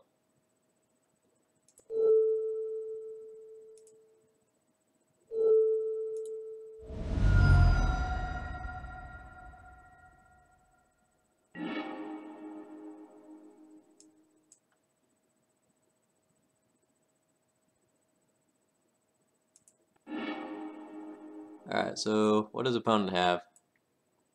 1 push, 2 decays, 2 chains. And then they're left with Brainstorm, Dark Writ, Push, LED. Okay.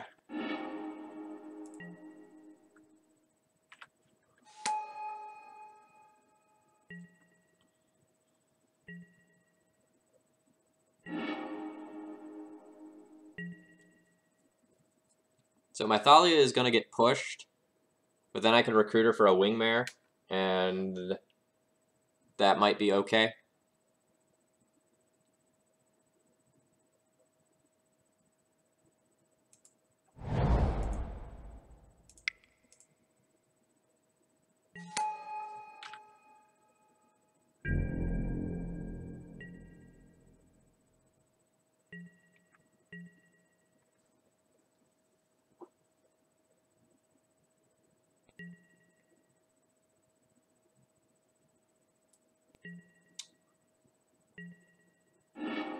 You can't see chat. I do not know what is up with that. Okay. Oh, did you just refresh the page? If you refresh the page, the chat disappears. Like any message that was sent previously. So that might be what you're encountering there.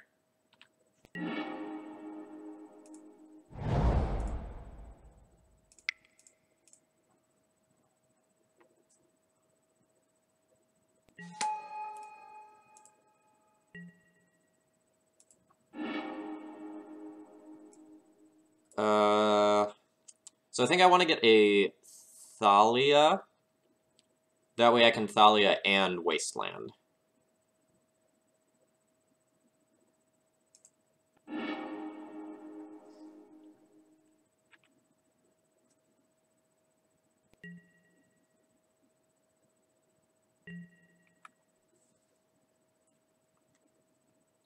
I could die to a good brainstorm here.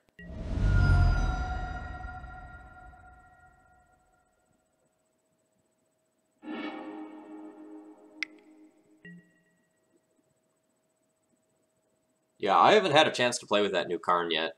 Post Baltimore, I'll probably try some games with it.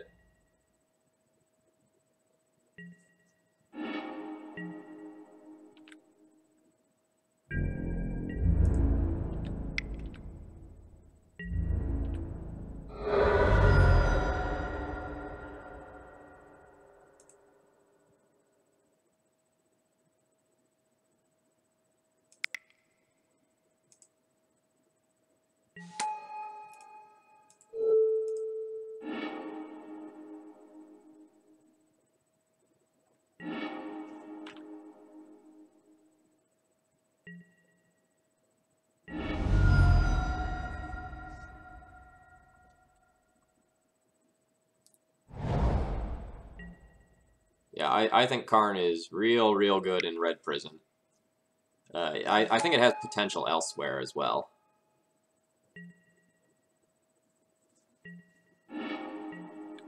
Great draw, great draw.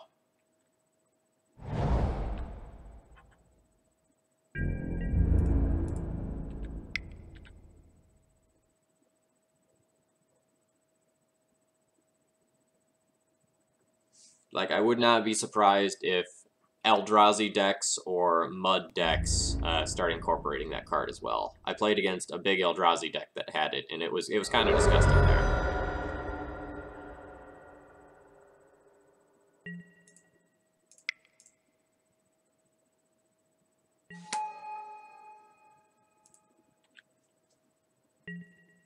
Karn, Scion of Urza, or Scion of Urza is the new one.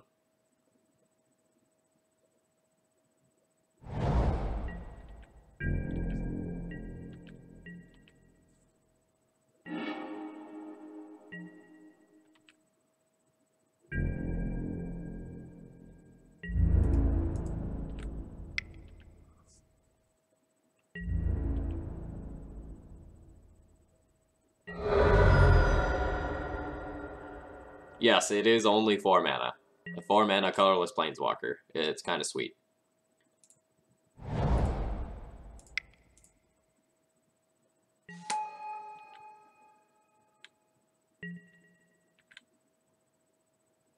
So, since I saw my opponent's deck list with the Surgical, I know they don't actually have like any sort of sweeper effect that can get both Thalia and Canonist, so I'm fine with dropping the Karakas Guard.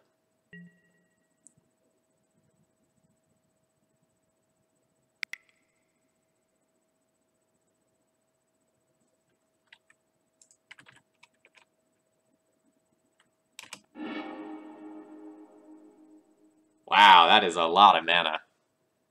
So my opponent, like, realistically could have beaten the Thalia, not the Canonist, though.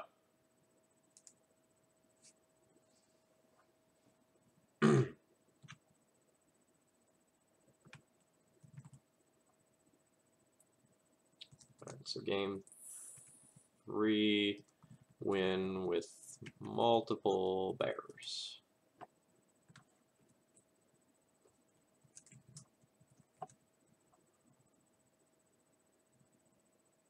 What is the content rating of this channel? PG-13 sounds about right. Like, this is meant to be something that's educational. This is meant to be something that, like, you can watch in public without it, seeming weird or anything like that. I am going to swear occasionally. I'm a grown man. I do that. It's not like I'm, it's not like I am treating this like I am, like, during the work day, though. So it's not like, no swearing all the time, 100%, super strict or anything. But, talk like a reasonable person talks and you're probably okay. Don't be a dick is the general standard. Yeah, that's about right.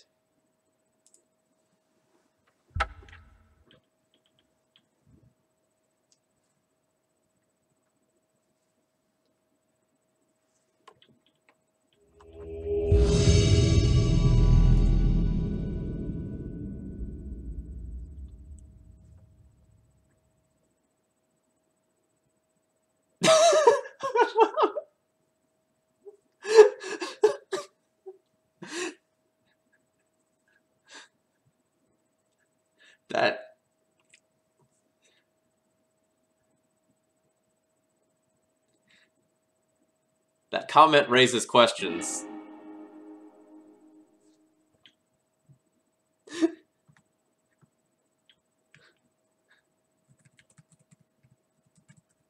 There's always more peanut butter in the peanut butter stand, or something like that.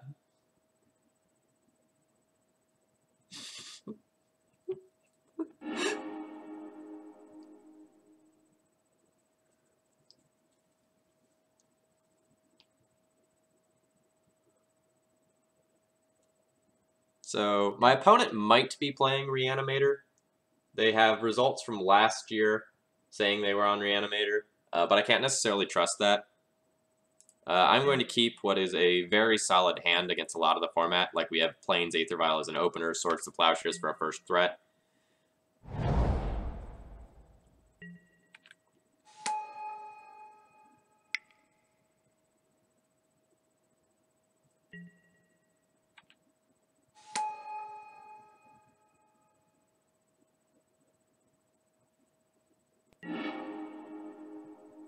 Unmasked targeting me. Alright, that probably is the end of my Swords to Plowshares. But my opponent has 2 cards left, so it needs to be both, like, Entomb and Reanimate. Well...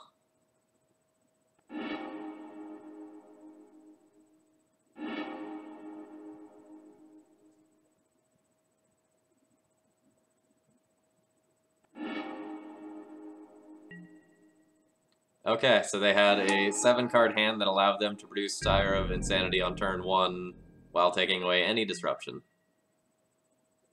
I am not actually dead to this. All I need to do is draw Plains into either Mom or Swords to Plowshares.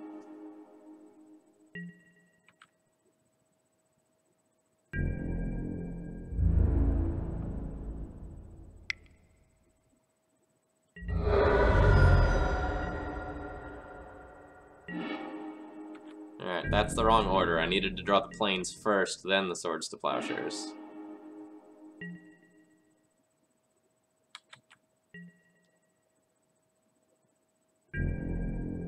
Hey, to power, man, I'm not gonna judge.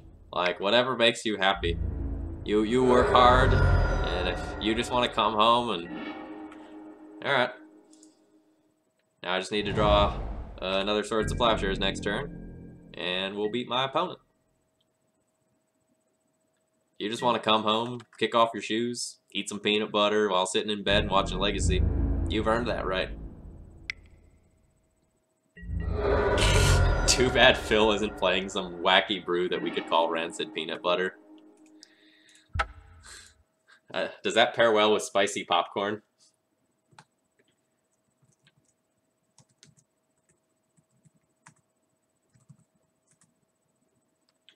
So of note, we lost that one by losing the die roll. If we won the die roll and we get to start with the Plains, we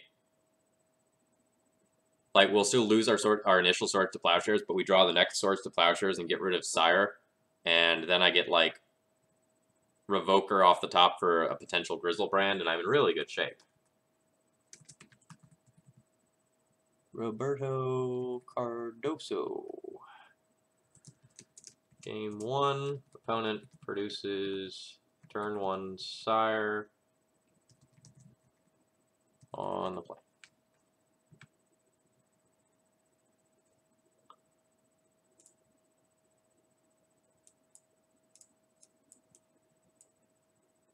Surgical Path, Containment Priest, in. Canonist, a consideration, but I usually don't. Relic Order, usually in for Animate Dead, and Rest in Peace, and Recruiter, and Council Judgment. So, basically, everything. Alright, so what's bad? Shalai, not at its best here. Like, it gives my stuff hexproof, and it stops discard from hitting me. But the game's already over by the time this comes down. I'll probably board out some to all of the Stoneforge package.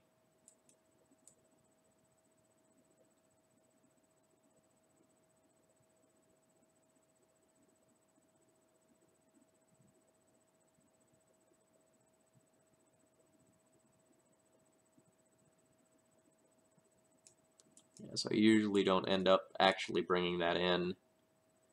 And then I guess I can trim some wisps.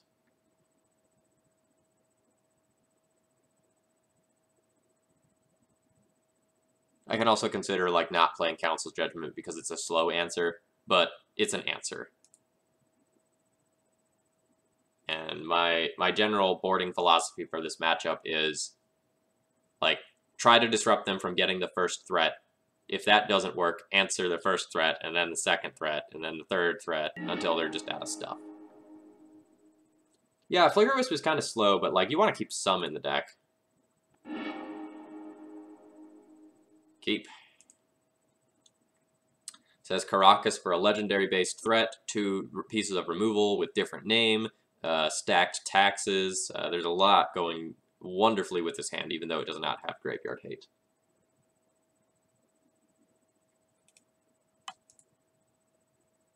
Yeah, so I boarded out 2 Wisps. I don't mind having some, because just, like, getting a fatty off the board for a turn can be good, or, like, denying a land can be pretty important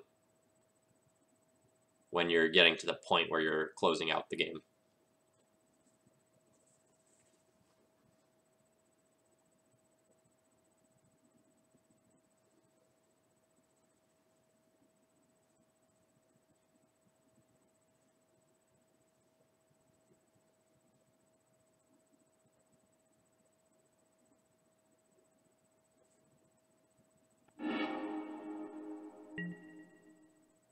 Chancellor of the Annex. Yeah, that's annoying. I will happily toss a Vial into that, though. I don't have another land, so that I can play around that. No, 2 power. I think I need to, like, waste a Vial there. Like, if my opponent just reanimates something, I really, really, really need to, have an answer.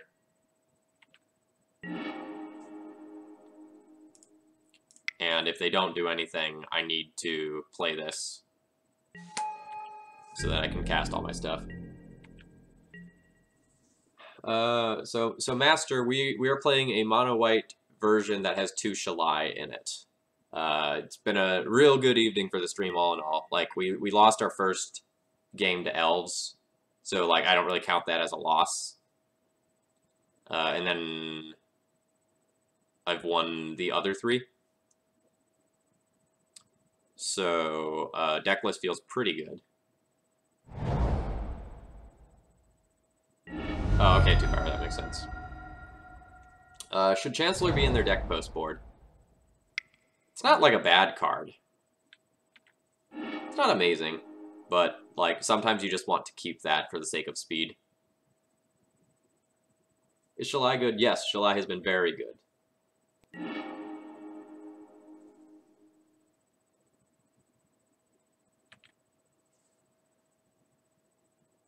Okay, so here is a red-black reanimator player doing what they're supposed to do in the matchup. They played something that, like, can't be taken with traditional removal in Archetype of Endurance. So something like Archetype of Endurance or Grave Titan, those are the sorts of cards that I think are, like, good to play against Death and Taxes.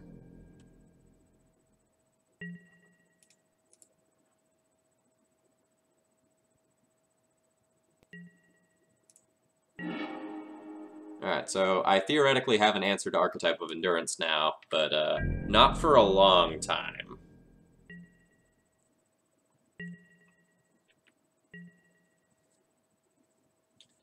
Yes, Shalai has been quite relevant. It picked up a sword against Grixis Control, and then was just like an unkillable monster. I enjoyed it a lot.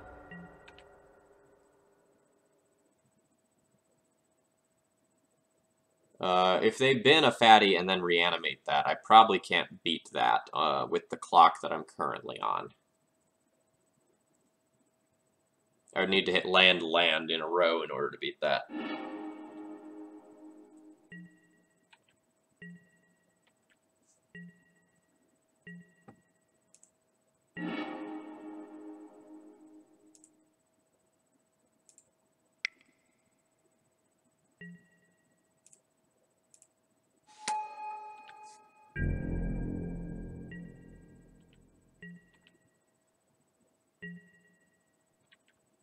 Yeah, I can chump for a good amount of time. But I think my plan is actually tick Vile up to 3, get Recruiter, get Leonin Relic Warder, so that I can remove the Animate Dead.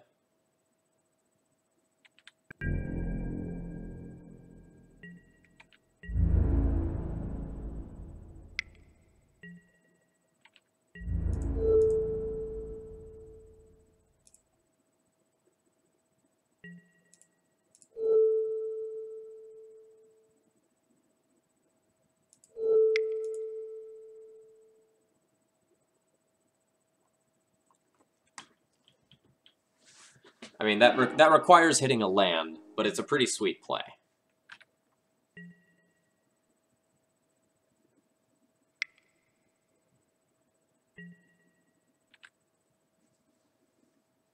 "23 more lands. Just one, please, deck."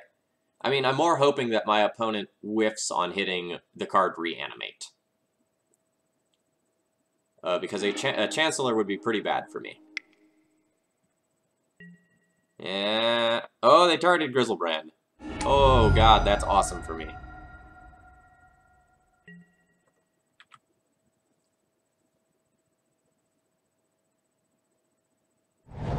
Alright, I really want to hit land. My God, let me punish by hitting land. Let me do it. Let me do it.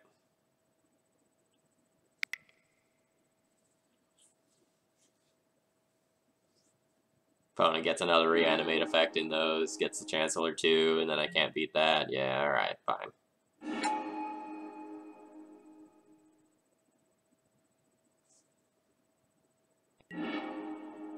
Ooh, and the Unmask. Let's see if my opponent knows to take the Recruiter. They know to take the Recruiter. Okay, now do I have any outs to this? Probably not.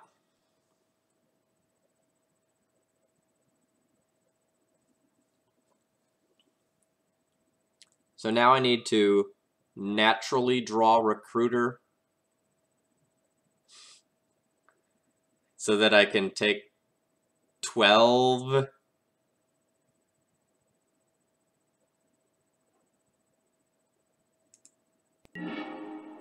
Alright.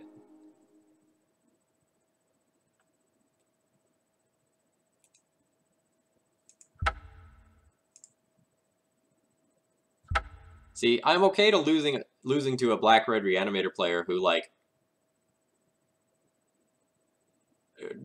has sideboard tech that makes sense for the matchup. I just get frustrated when I lose to the ones who see my hand with Caracas in it, fetch Grizzlebrand anyway, then get like super lucky and produce both Tidespout Tyrant and like, I don't know, Iona afterwards.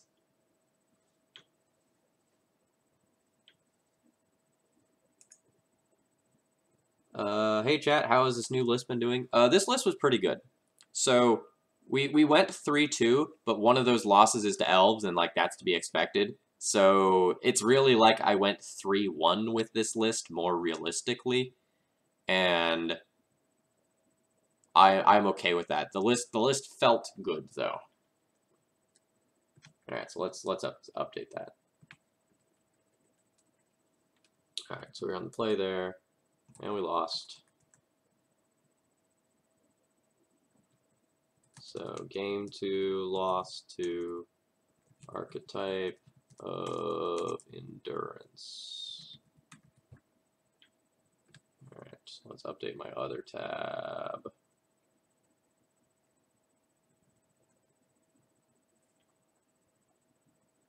Yeah, so that was a loss to Elves, wins versus Rug Delver, Grixis Control, and Ant, and a loss to Red-Black Reanimator.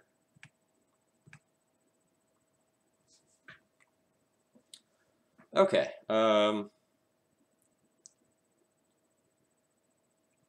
so let's do a little bit of thinking. So Zach suggested that like this Containment Priest isn't actually all that good, and if we're gonna lose against Elves anyway, and Sneak and Show is opting to try to beat this, am I just supposed to like not play this Priest at all? Doesn't want to leave the deck, so am I like not supposed to play that at all? And then I do something like run a Fairy here, or just like run a second Rip.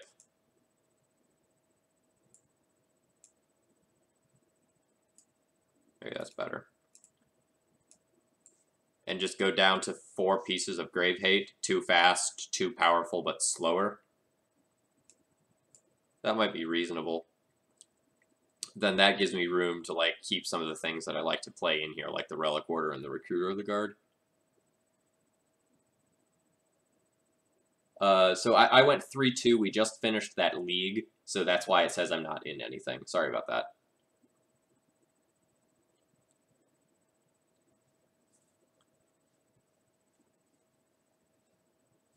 So this seems good. Council's Judgment has been underperforming a little bit.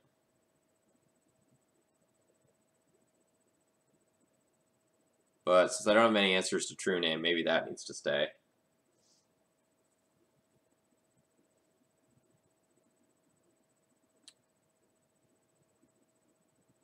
Like our deck felt good against Delver tonight. I mean, admittedly, it was Rug Delver, so we're going to be better than against that than Grixis Delver. But like what I was doing felt good.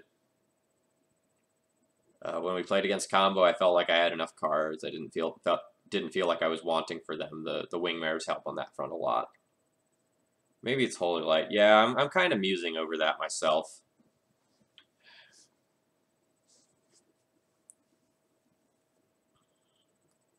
Like I've been wondering if like I'm supposed to play one Holy Light over either like Council's Judgment 2 or Path to Exile 3. The issue is that like Holy Light isn't awesome with my like game plan of Stack Thalia and Wingmare, which is why I'm not currently playing it.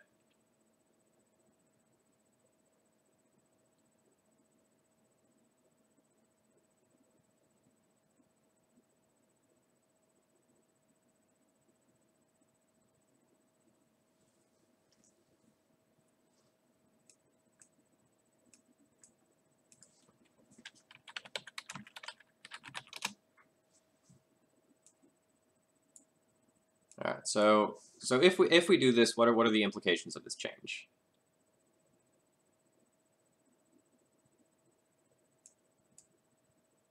I'm gonna try to drag this over a little bit. Sorry, I'm gonna just check my view over here and see if I have room to now have 3 sideboard columns. Okay, yeah, so now I can. Okay, so what are the implications of this?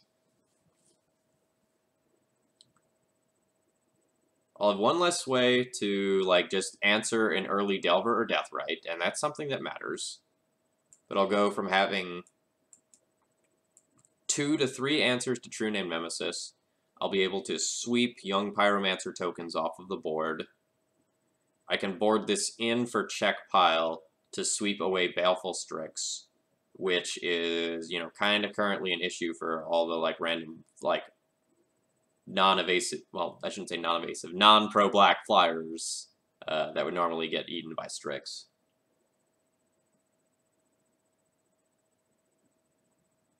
I don't think Sunlance is good. Like, Sunlance doesn't answer some random things that you want your removal to answer. Like, it doesn't answer a Thought-Knot Seer, it doesn't answer a Gurmag Angler, it doesn't answer a Merit Lodge. So, like, if I play this Holy Light, I'll be losing out on one piece of removal for those sorts of cards. Is that a worthwhile trade-off? I'm not sure.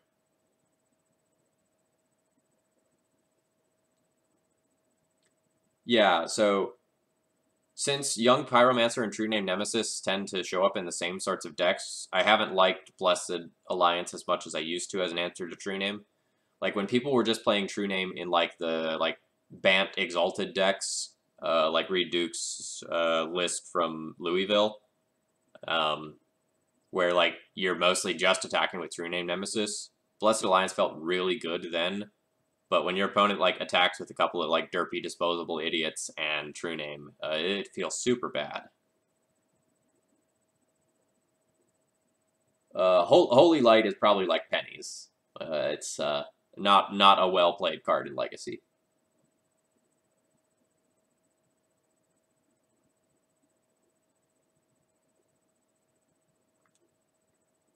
Yeah, Basic Planes, that is the question. Like, having one more turn 1 answer to Deathrite Shaman is super important for the Grixis Delver matchup, but like this would also be super important. And I guess against something like Pile, the path isn't coming in. Maybe the diversity's fine. All right, so like let's look at how I would board for Delver if I did this.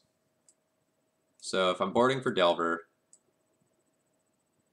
I'd probably want these 5 cards in and would consider Rest in Peace. What would be coming out? So the Shalais and the Revokers come out for sure. That's 4. And then, like, I've kind of been liking Recruiter of the Guard in the matchup. But if my plan more heavily revolves around the taxation element stacking of Wingmare, then maybe I don't want to cut these. It kind of depends on the approach I want to take. Like, I could either cut Wingmare, like trim Wingmare since I am playing so much more removal. Like, I'm going to be boarding in 5 non-creature cards and taking out, like, that many creatures. So maybe I don't play Rest in Peace, and I do something like just trim 1 Flicker Wisp and go, like, 5 for 5.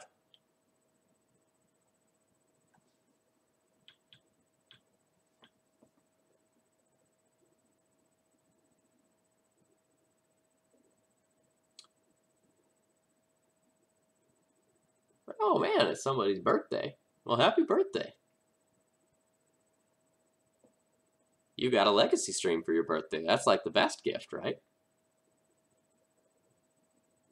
Yeah, I'll be back tomorrow night. I want to spend just a couple more minutes thinking about this list and sideboarding, though.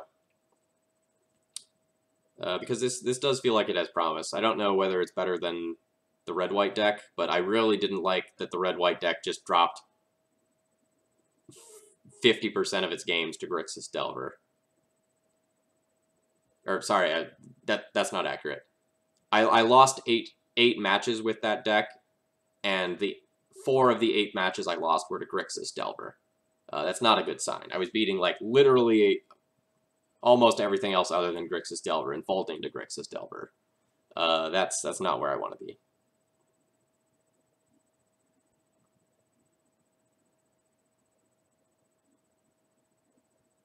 It seems like you're boarding Shalai a lot. Is that the sign that we might not like to main board?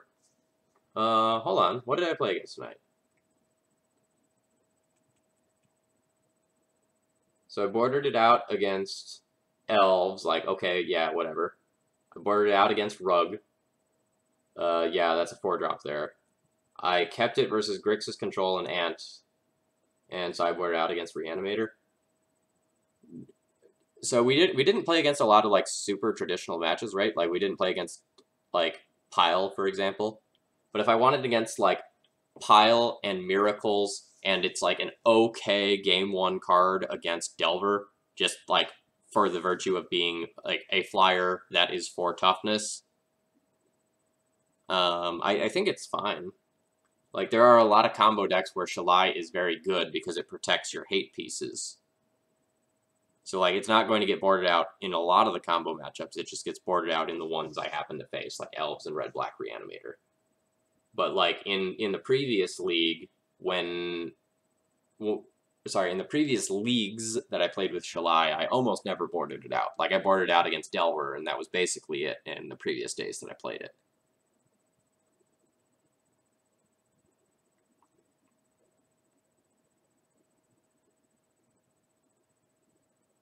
What does Shalai do? So, like, I'm just going to read the card for anyone who's not familiar with it. So, it is a 3/4 flyer. You, planeswalkers you control, and other creatures you control have hexproof, and it's a 3/4. So, what does that do? Let's say we're playing against Pile. Against Pile, that stops Edicts, that stops Hymns, that stops Jace Plus targeting you. It stops your other creatures from being removed. It stops you from being bolted or K-commanded. With Mom or Thalia back, or excuse me, Mom or Caracas back up, it's basically unkillable. That's a good amount.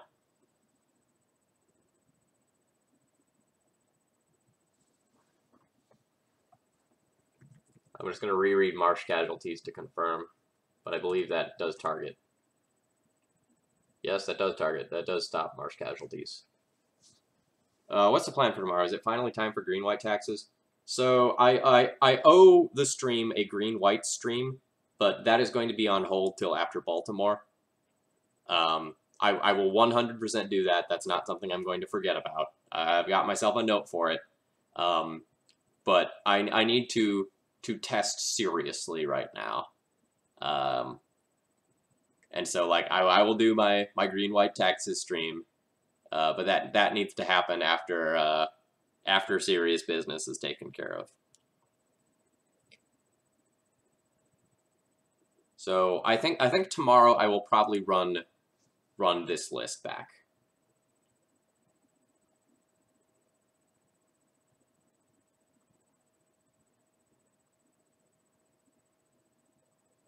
Basic Plains, that is exactly what it is going to be. It is going to be me crabbing about how I should have just played Maverick for the bonus stream.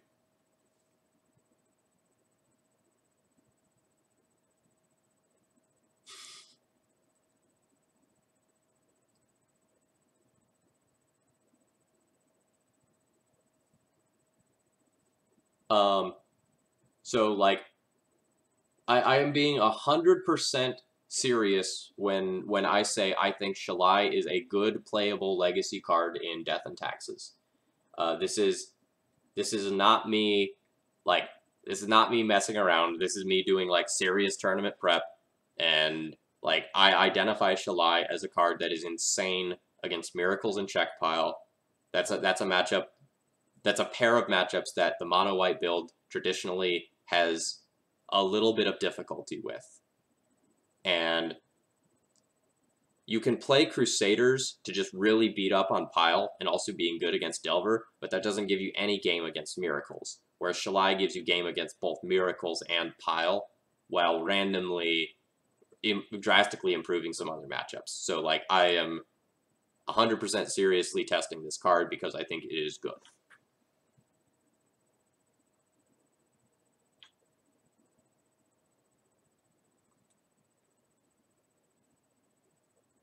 All right, so aside, while people are thinking and processing that, when I play the green-white taxes deck, like, oh man, you can bet that there's going to be some Shalais in there. I actually have an idea for that build. Like,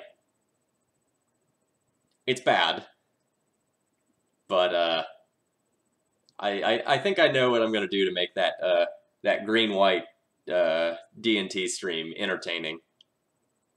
It's gonna include some fun BS. It's gonna be enjoyable.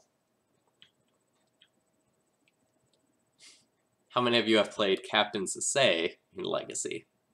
Let's just say that's kind of where my mind's at. Why is Shalai good against Miracles? Shalai stops Jace from ultimating you, stops Jace from plussing you, stops Swords to Plowshares on my other threats, is protectable via Caracas, and with a Vial on 4 is an absolute beating. Stops Predict targeting you. That's a pretty good list.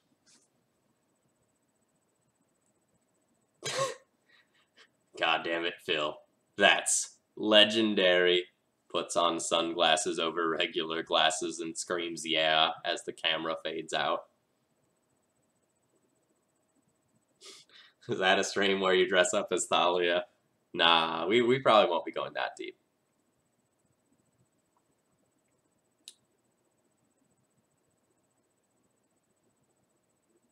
All right, I'm gonna finish processing a thought that I'm having. Give me 1 second here.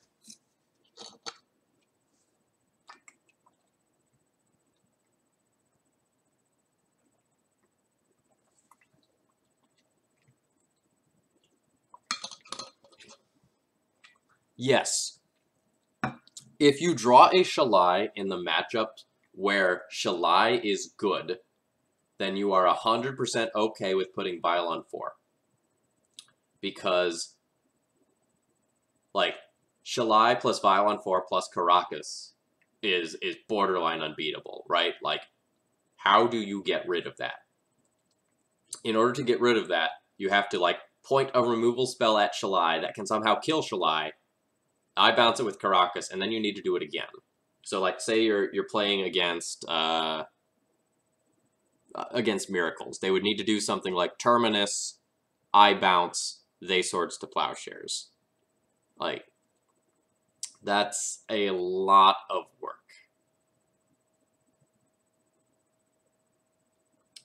Time for a one of Wooded Bastion? No, I don't think Wooded Bastion is worth playing for the green, because it doesn't produce turn 1 white mana for Mom, Swords to Plowshares, and Path to Exile. So I am playing Shalai purely for the ability.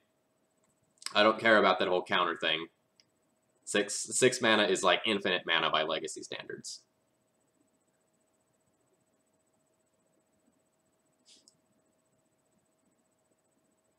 Skylasher. That's some interesting tech.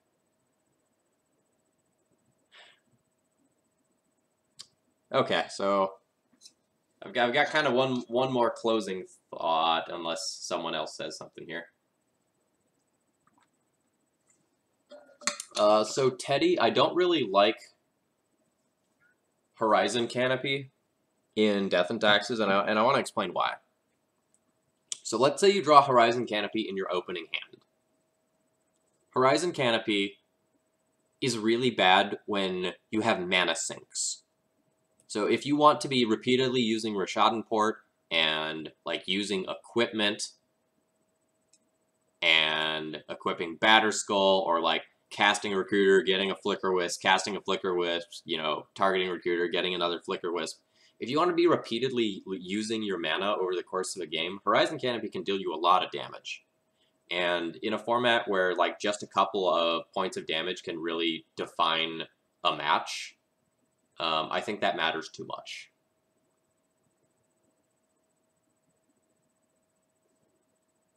Yeah, Moxall, I agree. So for anyone who missed that comment, Moxall said he really likes having all these white sources. So like this is 16 actual white sources, not Cavern of Souls. So that's 16 ways to cast Source to Plowshares and Path to Exiles on turn 1, whereas a lot of the normal builds have a couple of Cavern of Souls in those slots, so those lands don't actually cast those cards.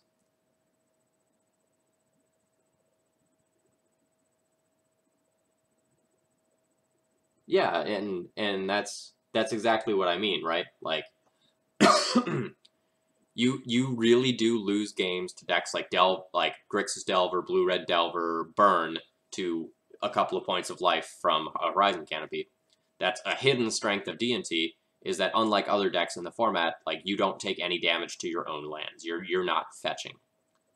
So you lose out on some power, but like you might effectively have 3 more life than other decks of the format most of the time, maybe more.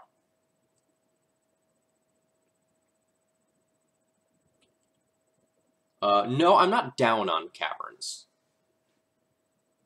but in this list, like look at the creature types, right? So we have angel, human, Pegasus, elemental, artificer, human, horror, human. I don't have that much overlap in creature types, so I don't think cavern's good in this build. Moxall's original build, that like this is kind of based on, that was kind of like based on my red-white build, but a variation of it. Like those builds all had caverns. Let's flip back to the red-white build. So, like in this build, the cavern still makes sense, right?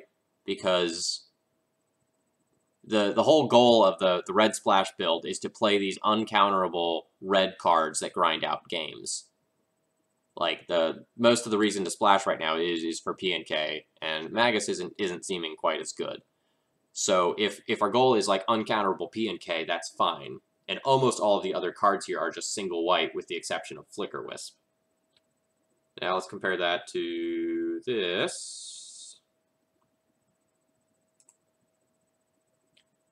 I'm doing the same sort of things with the mana base here, but I'm playing one more Flicker Wisp. And since I don't have any card that I like super need to make uncounterable, like P and K and the Magus, yeah, I can just kind of like be whatever, not have Cavern, and just have stronger stability versus Delver.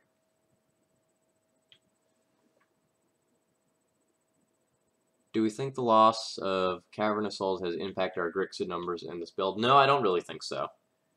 Like, yeah, sometimes your stuff gets dazed or forced, but like, if your creatures don't get dazed or forced, your removal spell does. They're still going to get something.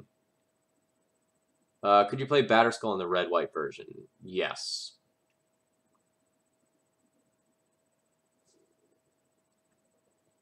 Yeah, Moxall, that was kind of my thought as well. So Teddy. All right, so let me open a new copy of this.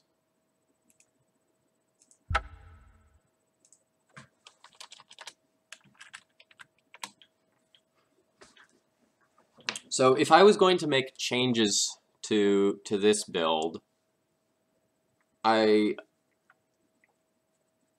might go like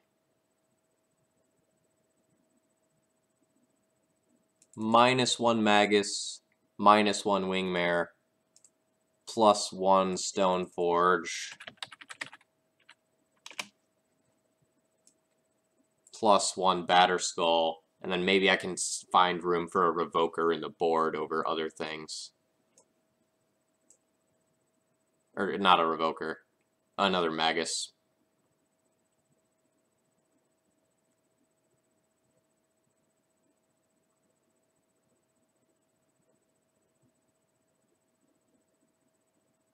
What was the graveyard split I just came up for the Shalai build?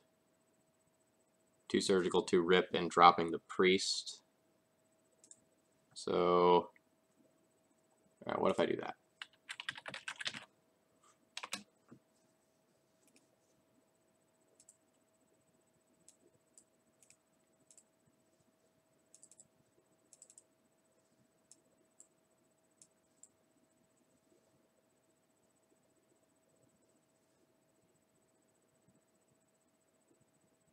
Yes, Shalai gives hexproof, not shroud, so you can still use your equipment. So if I drop this Mirren Crusader as a tutor target, I could put another Magus in the sideboard to make up for the fact that I'm not playing another one main deck, so that the matchups where Magus is important, like Eldrazi, Big Eldrazi, Loam, lands, I could still have another there.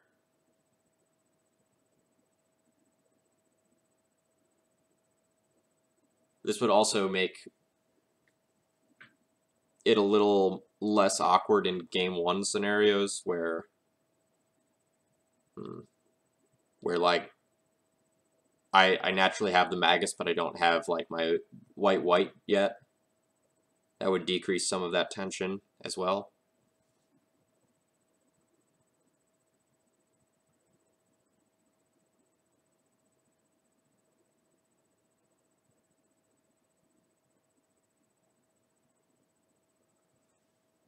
So Crypt Rat, part of why I might have been losing some games to Grixis Delver is because I didn't have access to this Batter Skull. That's something I might need to consider.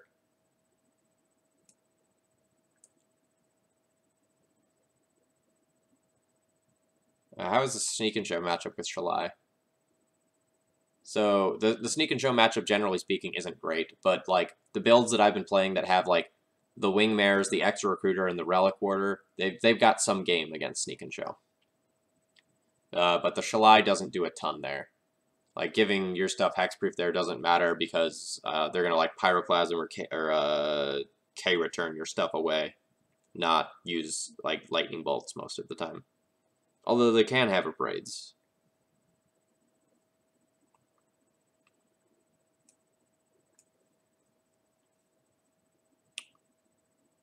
So if I play the red-white build again, I might try something like this that kind of takes into play some of the considerations that I'm doing with the regular Shalai deck list. There was another question here. How would I tweak whatever I'm doing for the metagame in Baltimore? At the end of the day, for playing in Baltimore, I want to make sure that I have a graveyard package that is good for lands, and like removing the Containment Priest and just like playing more surgicals and rips. That's a decision that is very rewarding versus lands. So Baltimore is just like a cesspool of lands because so many of the good lands players live in that region. So I always take some degree of consideration for that. And like for that reason, like the second Magus might make it into the main, or like a Prelate might make it into the deck where otherwise it might not make the cut.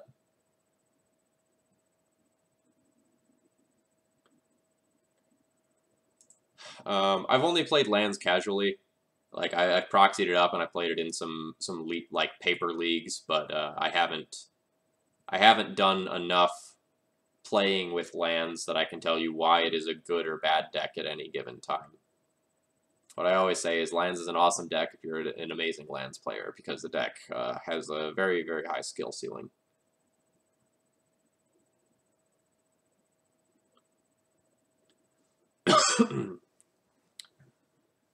I'm pretty hot on Thalia's Pony right now, though.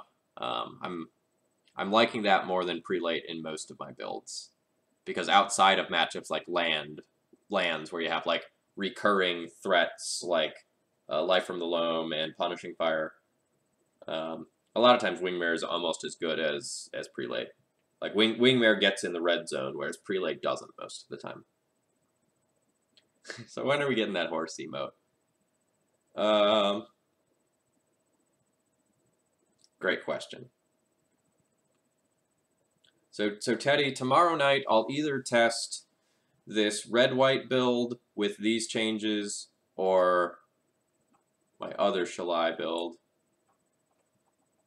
or my white-white Shalai build. I don't know which one. I'll play one of those two tomorrow night. Moxall, what was your result? And do you need me to pull up either one of these deck lists so you can screenshot it? Because I know you're testing similar things that I am.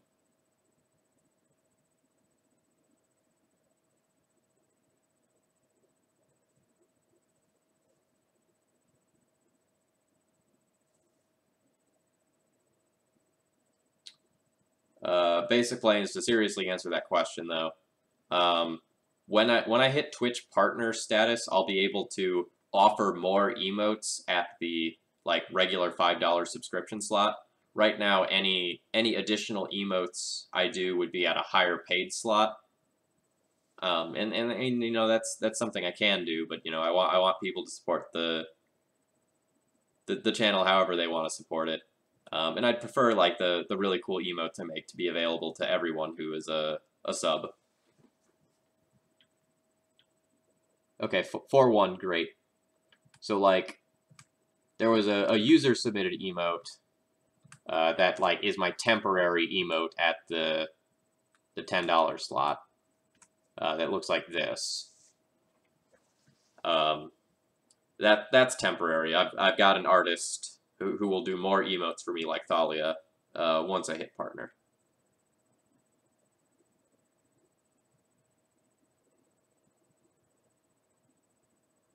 How does Shalai change the deck building decisions? Let me give a short version. The short version is that Shalai probably makes you want to have a 24th land in your deck. And since it's good against like the controlling and grinding decks, it kind of takes the spot of similar cards like Mirror and Crusader. That's the short version. You know, there are much larger implications, but that's good enough.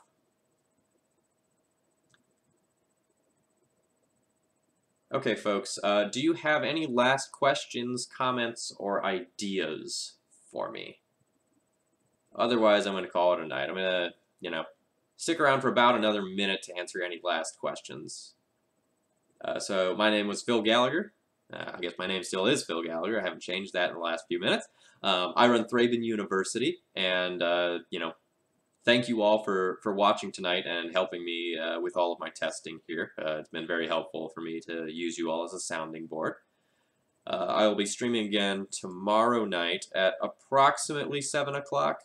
I have some training that's probably going to go until about 5:30, so I'm going to need to eat dinner after that. So my stream might start a little bit later than normal, but it is definitely going to happen.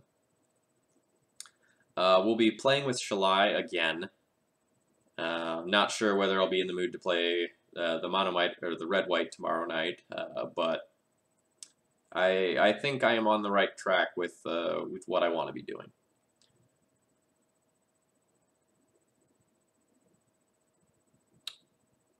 All right, so I'm going to go ahead and pack it in then. It doesn't look like anyone has any new questions or comments, but I'll keep my channel open for another minute or two in case you have something that you were still typing.